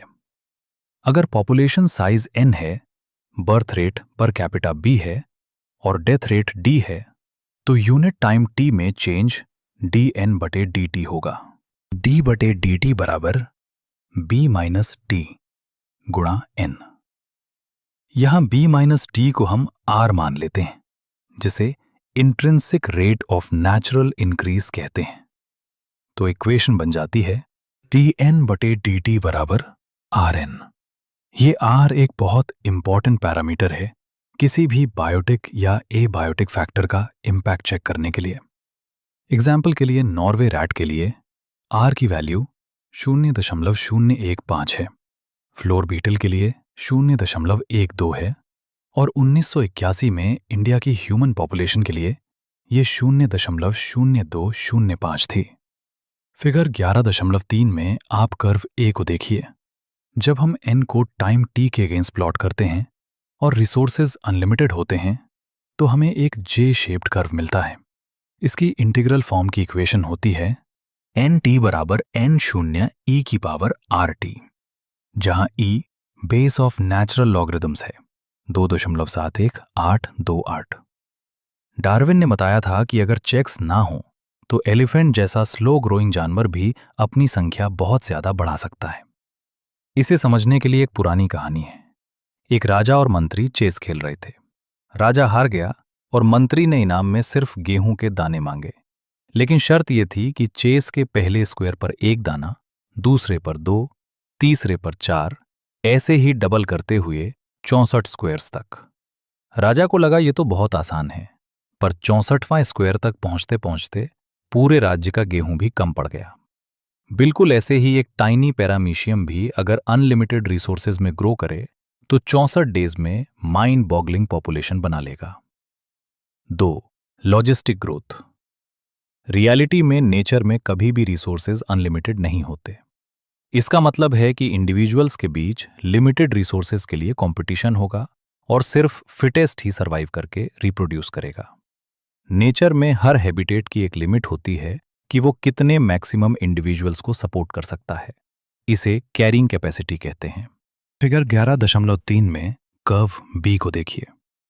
जब रिसोर्सेज लिमिटेड होते हैं तो पॉपुलेशन पहले धीरे ग्रो करती है, लैग फेज, फिर तेजी से बढ़ती है, एक्सेलरेशन, फिर धीरे होती है, डिसेलरेशन, और फाइनली एक लेवल पर रुक जाती है जब वो कैरिंग कैपेसिटी तक पहुंच जाती है। इसे एसिम्प्टोट कहते हैं। इस प्लॉट को हम सिग्मॉइड कर्व कहते हैं। इस ग्रोथ को वर्ल्स्ट-पर्ल लॉजिस्टिक ग्रोथ कहा जाता है और इसकी इक्वेशन है dn/dt बराबर rn खुला कोष्टक के -n के बंद कोष्टक। क्योंकि नेचर में रिसोर्सेज लिमिटेड ही होते हैं, इसलिए लॉजिस्टिक ग्रोथ मॉडल को ज्यादा रियलिस्टिक माना जाता है। अब आगे बढ़ते हैं और समझते हैं कि कैसे पॉपुलेशंस अपने एनवायरनमेंट के हिसाब से खुद को ढालती हैं।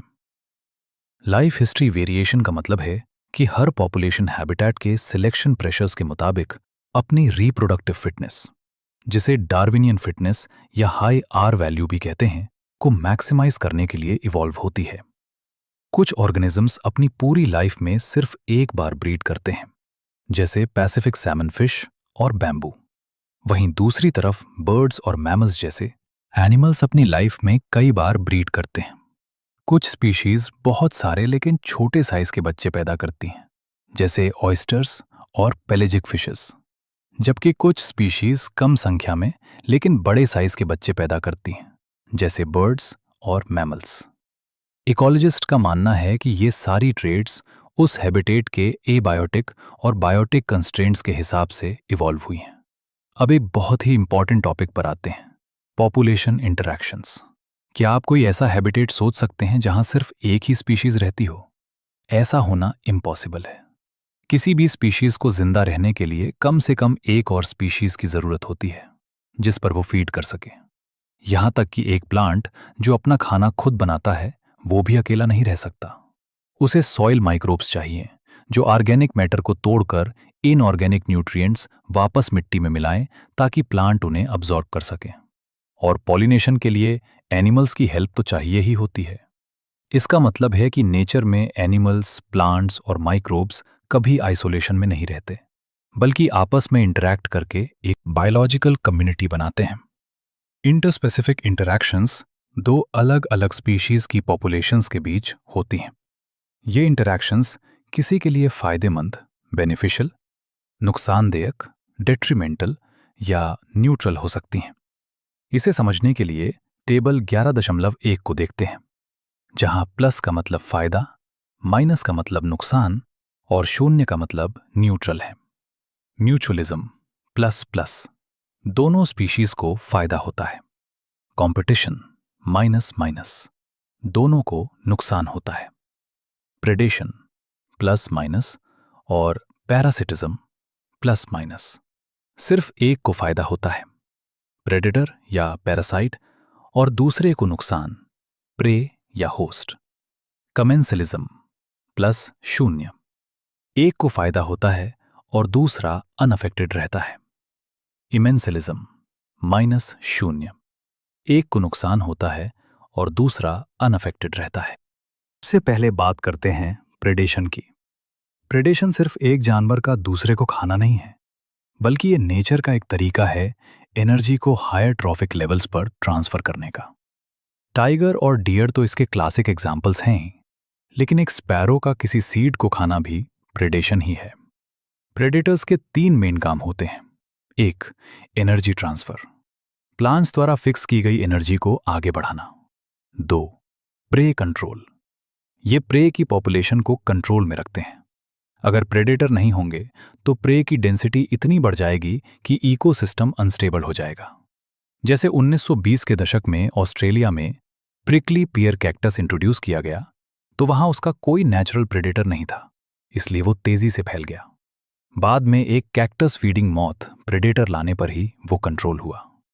3, स्पीशीज डाइवर्सिटी, प्रेडेटर्स कम्युनिटी में स्पीशीज डाइवर्सिटी बनाए रखते हैं, क्योंकि वो कंपीटिंग प्रे स्पीशीज के बीच कंपटीशन को कम कर देते हैं। अमेरिकन पैसिफिक कोस्ट में जब पिसास्टर नाम की स्टारफिश प्रेडेटर को हटाया गया, तो इंटर स्पेसिफिक कंपटीशन की वजह से 10 से ज्यादा इन्वर्टिब्रेट्स की स्पीशीज एक्सटिंक्ट हो गईं। एक समझदार प्रेडेटर कभी भी अपने प्रे को खत्म नहीं करता। प्रेडेटर्स आर प्रूडेंट, क्योंकि अगर प्रे खत्म हो गया तो प्रेडेटर भी भूख से मर जाएगा। इसलिए प्रे स्पीशीज ने भी बचने के लिए कई डिफेंसेस इवॉल्व किए हैं। कुछ इंसेक्ट्स और फ्रॉग्स क्रिप्टिकली कलर्ड कैमोफ्लॉज होते हैं ताकि वो प्रेडेटर को दिखे ही नहीं। कुछ पॉइजनस होते हैं, जैसे मोनार्क बटरफ्लाई। ये अपने कैटरपिलर स्टेज में एक पॉइजनस वीड खाती है, जिससे इसका बदन इतना कड़वा हो जाता है कि बर्ड्स इसे नहीं खाती। प्लांट्स के लिए तो हर्बीवोर्स ही प्रेडेटर्स हैं। हालांकि प्लांट्स भाग नहीं सकते, इसलिए उन्होंने मॉर्फोलॉजिकल और केमिकल डिफेंसेस डेवलप किए हैं। थॉर्न्स कांटे जैसे एकेसिया और कैक्टस में सबसे कॉमन मॉर्फोलॉजिकल डिफेंस हैं। कई प्लांट्स ऐसे केमिकल्स बनाते हैं जिन्हें खाने से हर्बीवोर बीमार हो सकता है, उसका डाइजेशन खराब हो सकता है या वो मर भी सकता है। जैसे कैलोट्रोपिस का plant highly poisonous cardiac glycosides बनाता है, इसलिए कोई भी गाय या बकरी इसे नहीं खाती। यहाँ तक कि जो निकोटीन, कैफीन और क्विनीन हम एक्सट्रैक्ट करते हैं, वो प्लांट्स ने दरअसल अपने बचाव के लिए ही बनाए थे। अब दूसरी इंटरैक्शन है कंपटीशन। डार्विन का मानना था कि इंटर स्पेसिफिक कंपटीशन एवोल्यूशन में एक बहुत बड़ी फोर्स है। पहले ये माना जाता था कि कंपटीशन सिर्फ क्लोजली रिलेटेड स्पीशीज के बीच होता है जो सेम रिसोर्सेज के लिए लड़ती हैं, लेकिन ये पूरी तरह सच नहीं है। पहली बात, टोटली अनरिलेटेड स्पीशीज भी सेम रिसोर्स के लिए compete कर सकती हैं। जैसे साउथ अमेरिकन लेक्स में फ्लेमिंगोज और वहां की रेजिडेंट फिशेस दोनों जूप्लैंक्टन के लिए compete करती हैं। दूसरी बात, रिसोर्स का लिमिटेड होना जरूरी नहीं है। कभी कभी एक स्पीशीज की प्रेजेंस की वजह से दूसरी स्पीशीज की फीडिंग एफिशिएंसी कम हो जाती है, जिसे इंटरफेरेंस कंपटीशन कहते हैं। इसलिए कंपटीशन को बेहतर तरीके से ऐसे डिफाइन किया जा सकता है। ये वो प्रोसेस है जिसमें एक स्पीशीज की फिटनेस, इसका आर वैल्यू, दूसरी स्पीशीज की वजह से सिग्निफिकेंट। इस कंपटीशन को समझने के लिए गॉस और बाकी एक्सपेरिमेंटल इकोलॉजिस्ट ने लेबोरेटरी एक्सपेरिमेंट्स किए।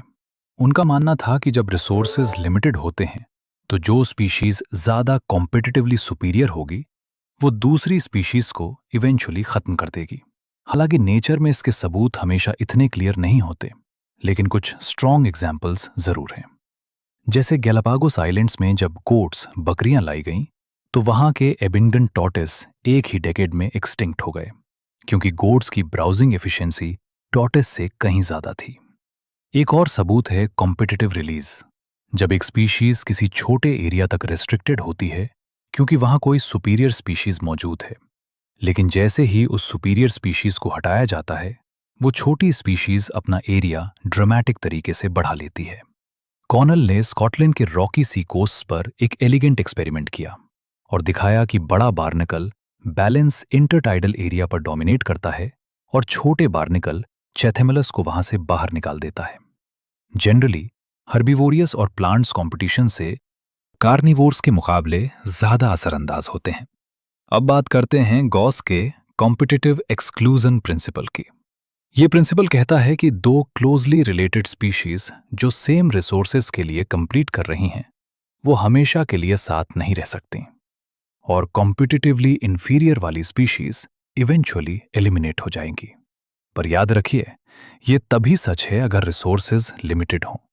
रीसेंट स्टडीज ये बताती हैं कि स्पीशीज एक्सक्लूजन के बजाय को एग्जिस्टेंस यानी साथ रहने के तरीके इवॉल्व कर लेती हैं।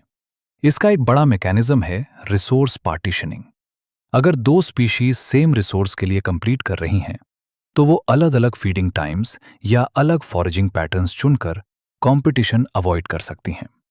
मैकार्थर ने दिखाया कि वॉर्बलर्स की 5 क्लोजली रिलेटेड स्पीशीज एक ही पेड़ पर रहती थीं, लेकिन उन्होंने अपने फॉरेजिंग एक्टिविटीज के बिहेवियरल डिफरेंसेस की वजह से को एग्जिस्ट करना सीख लिया था। अगली इंटरैक्शन है पैरासिटिज्म। पैरासिटिज्म को सोचिए, फ्री में रहना और फ्री में खाना मिलना। इसीलिए तो ये प्लांट से लेकर हायर वर्टिब्रेट्स तक इतने सारे ग्रुप्स में इवॉल्व्ड हैं। बहुत से पैरासाइट्स होस्ट स्पेसिफिक होते हैं, मतलब वो सिर्फ एक ही स्पीशीज को नुकसान पहुंचा सकते हैं। इस वजह से होस्ट और पैरासाइट दोनों को इवॉल्व होते हैं। अगर होस्ट पैरासाइट को रिजेक्ट करने का मैकेनिज्म बनाता है, तो पैरासाइट उसे न्यूट्रलाइज करने का नया तरीका ढूंढ लेता है। पैरासाइट्स ने अपने लाइफस्टाइल के हिसाब से स्पेशल एडेप्टेशंस किए हैं, जैसे अननेसेसरी सेंस ऑर्गन्स का खत्म होना, होस्ट से चिपकने के लिए अधीसिव ऑर्गन्स या सकर्स का होना, डाइजेस्टिव सिस्टम का लॉस होना और बहुत हाई रिप्रोडक्टिव कैपेसिटी का होना। उनकी लाइफ साइकिल्स अक्सर कॉम्प्लेक्स होती हैं, जिसमें एक या दो इंटरमीडिएट होस्ट या वेक्टर्स की जरूरत पड़ती है। जैसे ह्यूमन लिवर फ्लूक, एक ट्रेमेटोड पैरासाइट को अपनी लाइफ साइकिल पूरी करने के लिए एक स्नेल और एक फिश की जरूरत होती है। मलेरियल पैरासाइट प्लाज्मोडियम को दूसरे होस्ट तक फैलने के लिए मॉस्किटो वेक्टर चाहिए होता है। ज्यादातर पैरासाइट्स होस्ट को हार्म पहुंचाते हैं। वो होस्ट की सर्वाइवल, ग्रोथ और रिप्रोडक्शन को कम कर सकते हैं और उसकी पॉपुलेशन डेंसिटी घटा देते हैं। वो होस्ट को फिजिकली इतना कमजोर कर देते हैं कि वो प्रेडेटर का शिकार आसानी से बन जाता है। क्या एक आइडियल पैरासाइट को बिना नुकसान पहुंचाए रहना चाहिए? अगर ऐसा होता तो नेचुरल सिलेक्शन ने हार्मलेस पैरासाइट्स बनाए होते, पर ऐसा नहीं हुआ, क्योंकि पैरासाइट का मकसद होस्ट से रिसोर्सेज निचोड़ना है।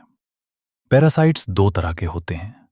जो होस्ट की एक्सटर्नल सरफेस पर रहते हैं उन्हें एक्टोपैरासाइट्स कहते हैं, जैसे ह्यूमंस पर लाइस, जुएं और डॉग्स पर टिक्स।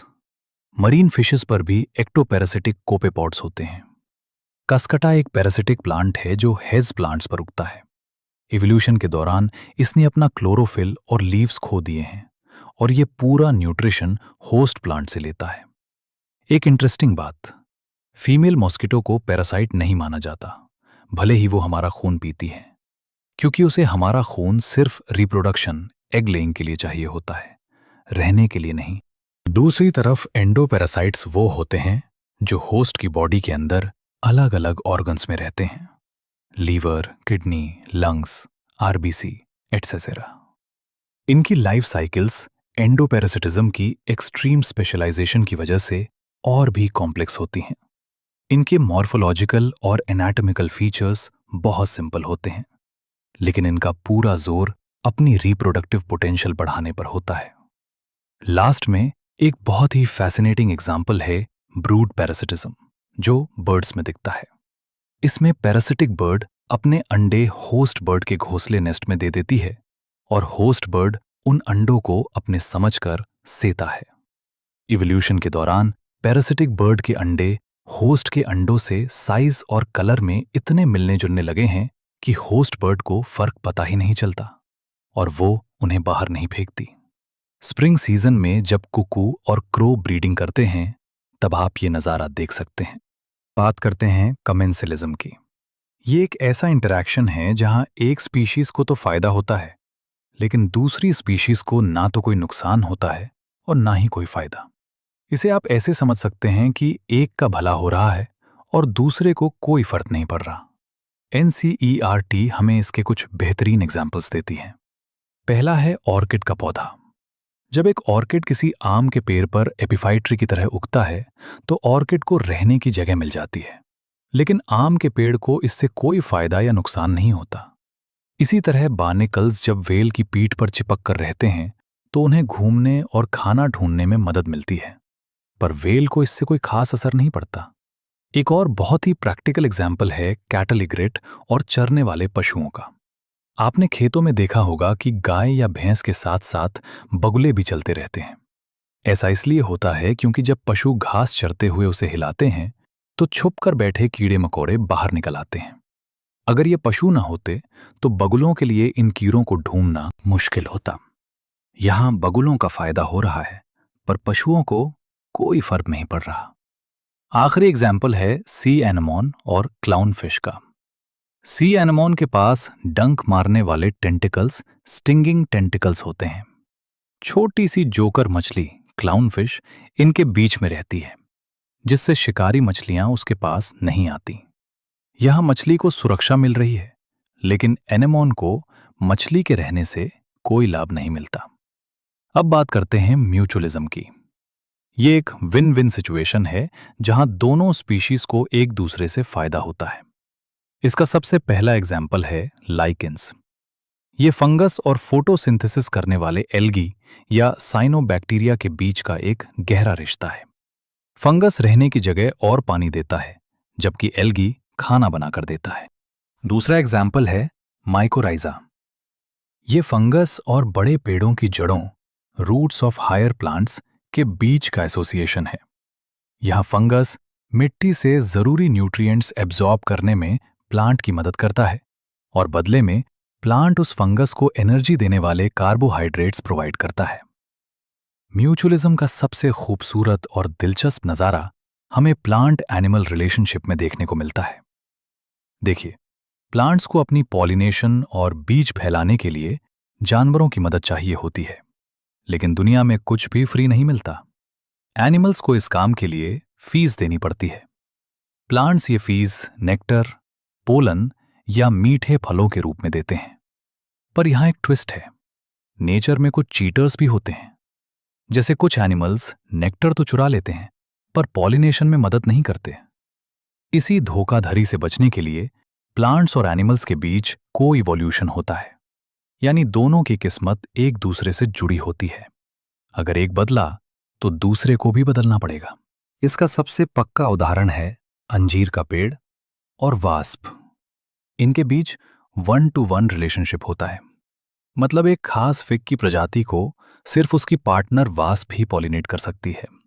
फीमेल वास्प फिग के फल को सिर्फ अंडे देने, ओविपोजिशन के लिए ही इस्तेमाल नहीं करती, बल्कि फल के अंदर बन रहे बीज उसके बच्चों के लिए खाने का काम भी करते हैं। जब वास्प अंडे देने के लिए जगह ढूंढ रही होती है, तब वो अनजाने में फिग को पॉलिनेट कर देती है।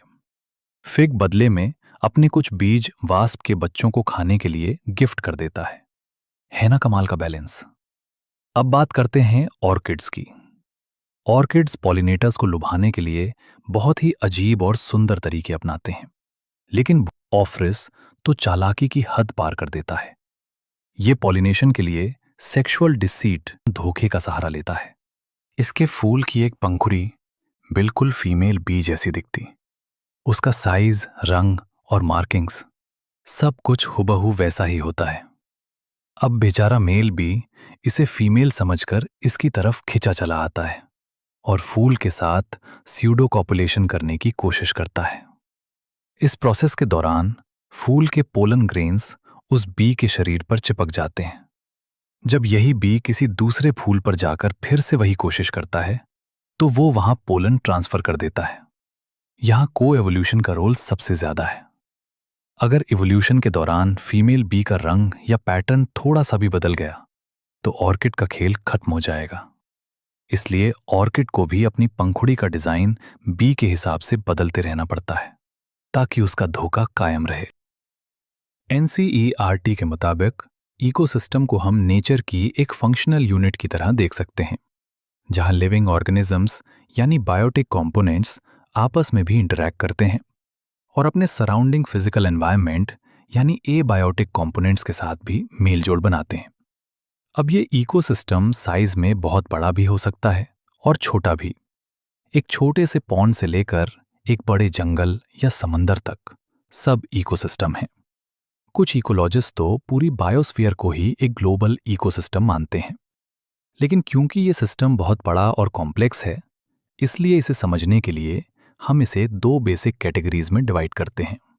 टेरेस्ट्रियल, जो जमीन पर होते हैं जैसे फॉरेस्ट, ग्रासलैंड और डेजर्ट, और एक्वेटिक, जो पानी में होते हैं जैसे पॉन्ड, लेक, वेटलैंड और रिवर।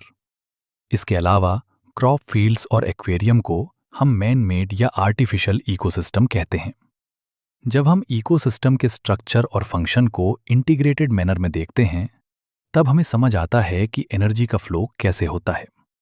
बायोटिक और एबायोटिक कंपोनेंट्स के इसी इंटरेक्शन से एक फिजिकल स्ट्रक्चर बनता है जो हर इकोसिस्टम की पहचान होता है। जब हम किसी इकोसिस्टम में अलग अलग स्पीशीज को पहचानते हैं और उनकी गिनती करते हैं, तो उसे स्पीशीज कॉम्पोजिशन कहा जाता है। वहीं दूसरी तरफ अलग अलग स्पीशीज का वर्टिकल डिस्ट्रीब्यूशन, जो अलग लेवल्स ऑक्यूपाई करती हैं, उसे हम स्ट्रैटिफिकेशन कहते हैं।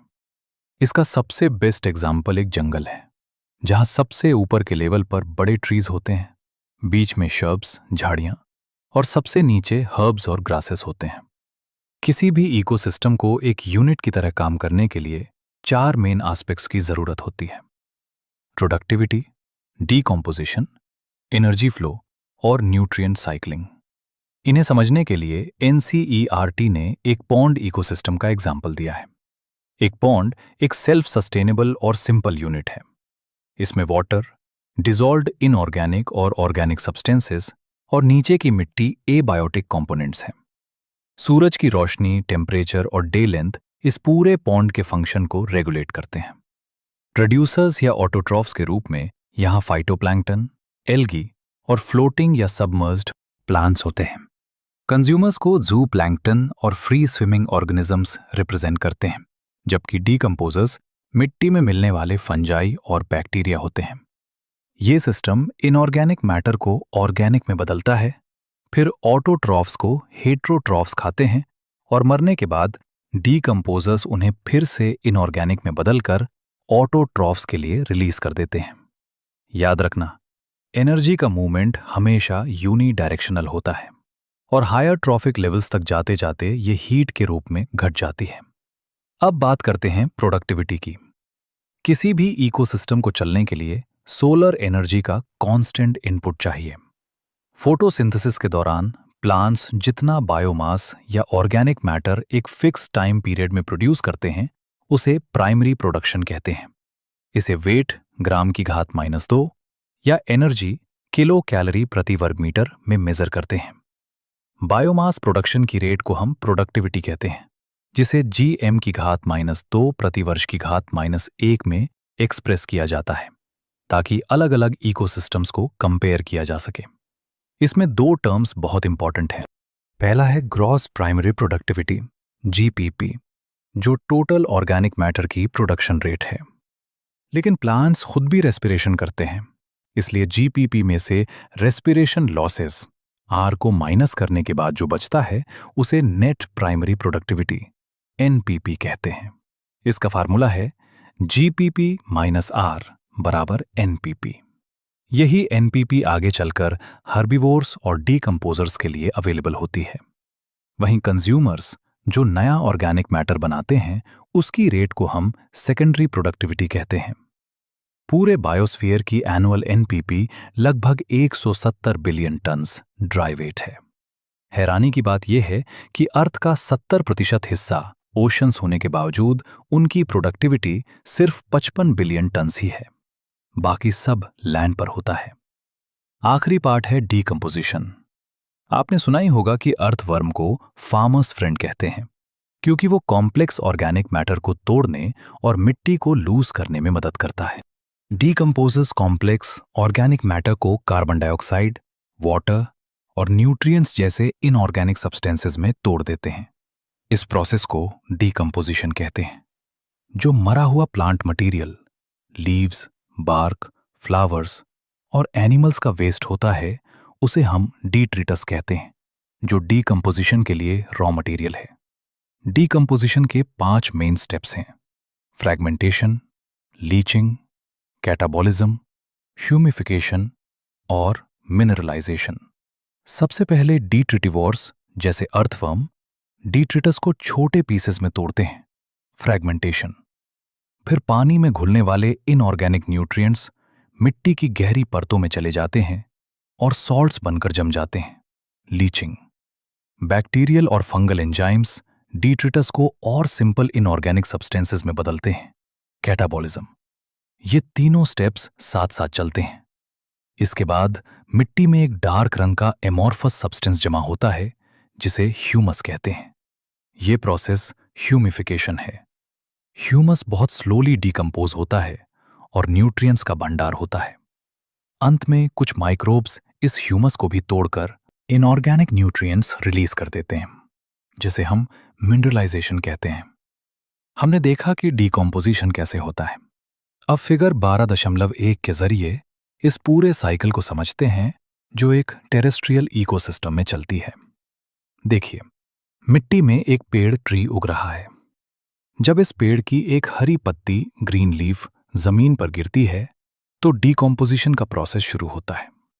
इस पत्ती का कुछ हिस्सा इंसेक्ट्स या दूसरे एनिमल्स खा लेते हैं, जिससे न्यूट्रिएंट्स और एनर्जी फूड वेब में एंटर कर जाती है। बाकी बची हुई पत्ती को फंजाई और बैक्टीरिया जैसे डीकंपोजर्स पार्शली कंज्यूम करते हैं, जिससे वो पत्ती अपना फॉर्म खोने लगती है और लीटर बन जाती है। इस लीटर पर केमिकल एक्शन होता है, जिससे कुछ न्यूट्रिएंट्स मिट्टी में लीच कर जाते हैं।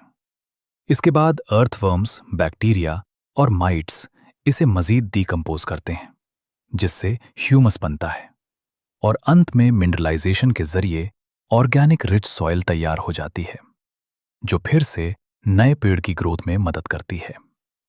NCERT बताती है कि डीकंपोजिशन की रेट कई फैक्टर्स पर डिपेंड करती है। ये एक ऑक्सीजन रिक्वायरिंग प्रोसेस है। अगर डिट्राइटस में लिग्निन और काइटिन ज्यादा हो तो डीकंपोजिशन स्लो होगा, लेकिन अगर डिट्राइटस नाइट्रोजन और वाटर सॉल्युबल सब्सटेंसेस जैसे शुगर से भरपूर हों तो डीकंपोजिशन फास्ट होगा। टेम्परेचर और सॉइल मॉइस्चर सबसे इंपॉर्टेंट क्लाइमेटिक फैक्टर्स हैं।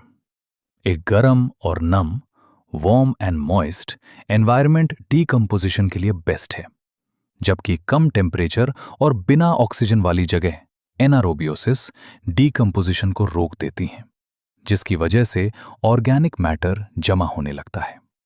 अब बात करते हैं सबसे इंपॉर्टेंट टॉपिक, एनर्जी फ्लो की। डीप सी हाइड्रोथर्मल इकोसिस्टम को छोड़कर पूरे धरती पर एनर्जी का एकमात्र सोर्स सूरज ही है। सूरज से आने वाली टोटल रेडिएशन का 50% से भी कम हिस्सा फोटोसिंथेटिकली एक्टिव रेडिएशन PAR होता है। प्लांट्स और ऑटोट्रॉफिक बैक्टीरिया इस PAR का सिर्फ 2 से 10% ही कैप्चर कर पाते हैं, और इसी थोड़ी सी एनर्जी से पूरा वर्ल्ड जिंदा है। एनर्जी का ये फ्लो हमेशा यूनिडायरेक्शनल होता है, यानी सूरज से प्रोड्यूसर्स और फिर कंज्यूमर्स तक। इकोसिस्टम्स थर्मोडायनामिक्स के दोनों लॉज को फॉलो करते हैं, पहला एनर्जी ट्रांसफर के लिए और दूसरा एनर्जी लॉस और एंट्रोपी डिसऑर्डरलीनेस को मेंटेन करने के लिए कांस्टेंट एनर्जी सप्लाई की जरूरत के लिए। इकोसिस्टम में ग्रीन प्लांट्स को प्रोड्यूसर्स कहा जाता है। जमीन पर मेन प्रोड्यूसर्स हर्बेशियस और वुडी प्लांट्स होते हैं, जबकि एक्वेटिक इकोसिस्टम में फाइटोप्लैंक्टन, एल्गी और बड़े प्लांट्स प्रोड्यूसर्स हैं। कोई भी एनर्जी किसी ऑर्गेनिज्म में हमेशा के लिए नहीं रहती, या तो वो आगे पास होती है या वो ऑर्गेनिज्म मर जाता है। ऑर्गेनिज्म की मौत ही डिट्रीटस फूड चेन की शुरुआत होती है। एनिमल्स को हम कंज्यूमर्स या हेट्रोट्रॉफ्स कहते हैं। अगर वो सीधा प्रोड्यूसर्स को खाएं तो वो प्राइमरी कंज्यूमर्स जैसे इंसेक्ट्स, बर्ड्स, मैमल्स या मोलस्क्स हैं। जो एनिमल्स इन प्राइमरी कंज्यूमर्स को खाते हैं उन्हें सेकेंडरी कंज्यूमर्स, प्राइमरी कार्निवोर्स कहते हैं, और जो उन्हें खाएं वो टर्शियरी कंज्यूमर्स, सेकेंडरी कार्निवोर्स होते हैं। एक simple grazing food chain GFC का एग्जाम्पल है। ग्रास प्रोड्यूसर से गोट प्राइमरी कंज्यूमर से मैन सेकेंडरी कंज्यूमर। वहीं दूसरी तरफ डेट्रिटस फूड चेन डीएफसी मरे हुए ऑर्गेनिक मैटर से शुरू होती है। ये डीकम्पोजर्स फंजाई और बैक्टीरिया से बनी होती है जो सैप्रोट्रॉफ्स कहलाते हैं। ये डाइजेस्टिव एंजाइम सिक्रीट करके डेट्रिटस को सिंपल इनऑर्गेनिक मटेरियल्स में तोड़ते हैं और फिर उन्हें अब्सॉर्ब करते हैं। एक्वेटिक इकोसिस्टम में एनर्जी फ्लो का मेन रास्ता जीएफसी है, लेकिन टेरेस्ट्रियल इकोसिस्टम में जीएफसी के मुकाबले डीएफसी के जरिए बहुत ज़्यादा एनर्जी फ्लो होती है। ये दोनों चेन्स इंटरकनेक्टेड भी हो सकती हैं, जैसे डीएफसी के कुछ ऑर्गेनिजम्स कॉकरोचेस या क्रोस को जीएफसी के एनिमल्स खा लेते हैं। इस नेचुरल इंटरकनेक्शन को ही हम फूड वेब कहते हैं। हर ऑर्गेनिज्म अपने न्यूट्रिशन या फूड सोर्स के बेसिस पर फूड चेन में एक स्पेसिफिक जगह ऑक्यूपाई करता है, जिसे ट्रॉफिक लेवल कहते हैं। फिगर 12.2 में देखिए। First trophic level producers, phytoplankton, grass और trees. Second trophic level herbivores slash primary consumers, zooplankton, grasshopper और cow. Third trophic level carnivores slash secondary consumers, birds, fishes और wolfs. Fourth trophic level top carnivores slash tertiary consumers, man और lion. याद रखना, हर successive trophic level पर energy का amount कम होता जाता है, क्योंकि हर स्टेप पर एनर्जी लॉस होती है। अब हम एनर्जी फ्लो के एक बहुत ही जरूरी पॉइंट को समझते हैं। जैसे जैसे हम ऊपर के ट्रॉफिक लेवल्स पर जाते हैं, एनर्जी की अमाउंट कम होती चली जाती है। जब कोई ऑर्गेनिज्म मरता है तो वो डेट्रिटस या डेड बायोमास में बदल जाता है, जो डीकम्पोजर्स के लिए एनर्जी का सोर्स बनता है। हर ट्रॉफिक लेवल के ऑर्गेनिजम्स अपने से नीचे वाले लेवल पर डिपेंड करते हैं। अब यहां एक नया टर्म आता है, स्टैंडिंग क्रॉप। किसी भी खास समय पर at a particular time her traffic level पर जितना लिविंग मटेरियल का मास होता है उसे हम स्टैंडिंग क्रॉप कहते हैं। इस स्टैंडिंग क्रॉप को हम या तो ऑर्गेनिजम्स के टोटल बायोमास से नापते हैं या उनके नंबर से। बायोमास को हमेशा ड्राई वेट में नापना ज्यादा एक्यूरेट माना जाता है, क्योंकि फ्रेश वेट में पानी की मात्रा बदलती रहती है। NCERT के फिगर 12.3 में एनर्जी फ्लो को बहुत ही सुंदर तरीके से दिखाया गया है। सूरज से एनर्जी आती है, जिसे फर्स्ट ट्रॉफिक लेवल के प्रोड्यूसर्स प्लांट्स ट्रैप करते हैं। इस ट्रांसफर के दौरान काफ़ी एनर्जी हीट के रूप में एनवायरनमेंट में निकल जाती है। फिर ये एनर्जी प्राइमरी कंज्यूमर्स हर्बीवोर्स तक पहुंचती है और वहां से सेकेंडरी और टर्शियरी कंज्यूमर्स तक। हर स्टेप पर हीट लॉस होता है। इसी वजह से ग्रेजिंग फूड चेन में ट्रॉफिक लेवल्स की संख्या लिमिटेड होती है, क्योंकि यहाँ 10% लॉ काम करता है, यानी सिर्फ 10% एनर्जी ही अगले लेवल पर ट्रांसफर होती है। बाकी 90% हीट या मेटाबॉलिक एक्टिविटीज में खर्च हो जाती है। अब आते हैं इकोलॉजिकल पिरामिड्स पर। आपने पिरामिड की शेप देखी होगी, नीचे से ब्रॉड और ऊपर से नैरो, नुकीला। जब हम ऑर्गेनिजम्स के फूड या एनर्जी रिलेशनशिप को लेवल्स के हिसाब से एक्सप्रेस करते हैं तो हमें यही शेप मिलती है। इस पिरामिड का बेस हमेशा प्रोड्यूसर्स को दिखाता है और एपेक्स टर्शियरी या टॉप लेवल कंज्यूमर्स को रिप्रेजेंट करती है। हम 3 तरह के पिरामिड्स पढ़ते हैं, pyramid of number, pyramid of biomass और pyramid of energy. Figure 12.4a में पिरामिड ऑफ नंबर को देखिए, जो एक ग्रासलैंड इकोसिस्टम का है। यहाँ प्रोड्यूसर्स की संख्या सबसे ज्यादा है, लगभग 5.8 मिलियन प्लांट्स, जो मिलकर सिर्फ 3 टॉप कार्निवोर्स को सपोर्ट कर रहे हैं।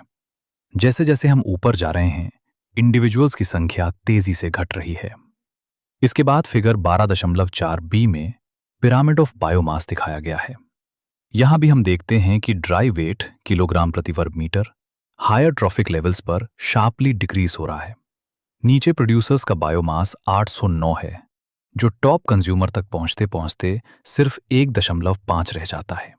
लेकिन एक बहुत ही इंटरेस्टिंग केस है फिगर 12.4c में, जिसे हम इन्वर्टेड पिरामिड ऑफ बायोमास कहते हैं। ये अक्सर समुंदर एक्वेटिक इकोसिस्टम में देखा जाता है, जहां फाइटोप्लैंक्टन प्रोड्यूसर्स का स्टैंडिंग क्रॉप बहुत कम होता है, लेकिन वो अपने से कहीं ज्यादा बायोमास वाले जूप्लैंक्टन कंज्यूमर्स को सपोर्ट करते हैं। ऐसा इसलिए होता है क्योंकि फाइटोप्लैंक्टन की लाइफ साइकिल बहुत छोटी होती है और वो बहुत तेजी से रिप्रोड्यूस करते हैं। तो याद रखना, बायोमास का पिरामिड उल्टा भी हो सकता है। हमने देखा कि नंबर्स और बायोमास के पिरामिड्स कैसे काम करते हैं। अब सबसे इंपॉर्टेंट पिरामिड पर आते हैं, pyramid of energy. Figure 12.4D में दिखाया गया है कि प्रोड्यूसर्स सूरज की अवेलेबल एनर्जी का सिर्फ 1% ही नेट प्राइमरी प्रोडक्टिविटी NPP में कन्वर्ट कर पाते हैं। अगर सूरज से 10 लाख जूल एनर्जी आ रही है तो प्रोड्यूसर्स के पास सिर्फ 10,000 जूल बचती है। फिर वही 10% लॉ अप्लाई होता है। प्राइमरी कंज्यूमर्स को 1000 जूल मिलती है, सेकेंडरी को 100 जूल और टर्शियरी कंज्यूमर्स तक सिर्फ 10 जूल एनर्जी पहुंचती है। एक बात हमेशा के लिए दिमाग में बिठा लीजिए, पिरामिड ऑफ एनर्जी हमेशा अपराइट होता है। ये कभी भी इन्वर्टेड नहीं हो सकता क्योंकि हर स्टेप पर एनर्जी हीट के रूप में लॉस होती ही होती है। एक बहुत ज़रूरी बात यह है कि जब भी हम एनर्जी, बायोमास या नंबर्स का कैलकुलेशन करते हैं तो हमें उस ट्रॉफिक लेवल के सारे ऑर्गेनिजम्स को गिनती में लेना होता है। हम सिर्फ कुछ इंडिविजुअल्स के बेसिस पर जनरलाइजेशन नहीं कर सकते। साथ ही एक ऑर्गेनिज्म एक ही समय पर एक से ज़्यादा ट्रॉफिक लेवल ऑक्यूपाई कर सकता है। याद रखिए, ट्रॉफिक लेवल एक फंक्शनल लेवल है, कोई फिक्स्ड स्पीशीज नहीं। जैसे एक चिड़िया अगर सीड्स और फ्रूट्स खा रही है तो वो प्राइमरी कंज्यूमर है, लेकिन वही चिड़िया जब इंसेक्ट्स और वर्म्स खाती है तो वो सेकेंडरी कंज्यूमर बन जाती है।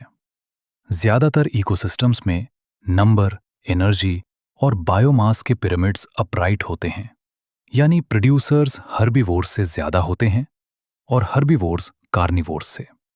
लेकिन एक्सेप्शंस भी हैं, जैसे हमने समुंदर में बायोमास का इन्वर्टेड पिरामिड देखा। एक और मिसाल देखिए, अगर आप एक बड़े पेड़ पर रहने वाले इंसेक्ट्स की गिनती करें तो नंबर का पिरामिड बदल जाएगा, क्योंकि पेड़ एक है पर खाने वाले इंसेक्ट्स हजारों। फिर उन इंसेक्ट्स को खाने वाली बर्ड्स का नंबर और उन्हें खाने वाली बड़ी बर्ड्स का नंबर ऐड करेंगे तो शेप अलग ही बनेगी।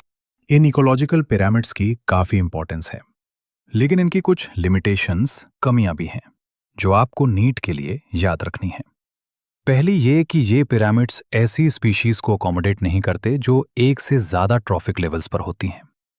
दूसरी, ये मानते हैं कि नेचर में एक सिंपल फूड चेन है, जबकि असलियत में फूड वेव्स होते हैं जो ये पिरामिड्स नहीं दिखा पाते। और सबसे बड़ी कमी ये है कि सैप्रोफाइट्स डीकंपोजर्स को इकोलॉजिकल पिरामिड्स में कोई जगह नहीं दी गई है, जबकि वो इकोसिस्टम में एक वाइटल, बहुत ज़रूरी रोल प्ले करते हैं।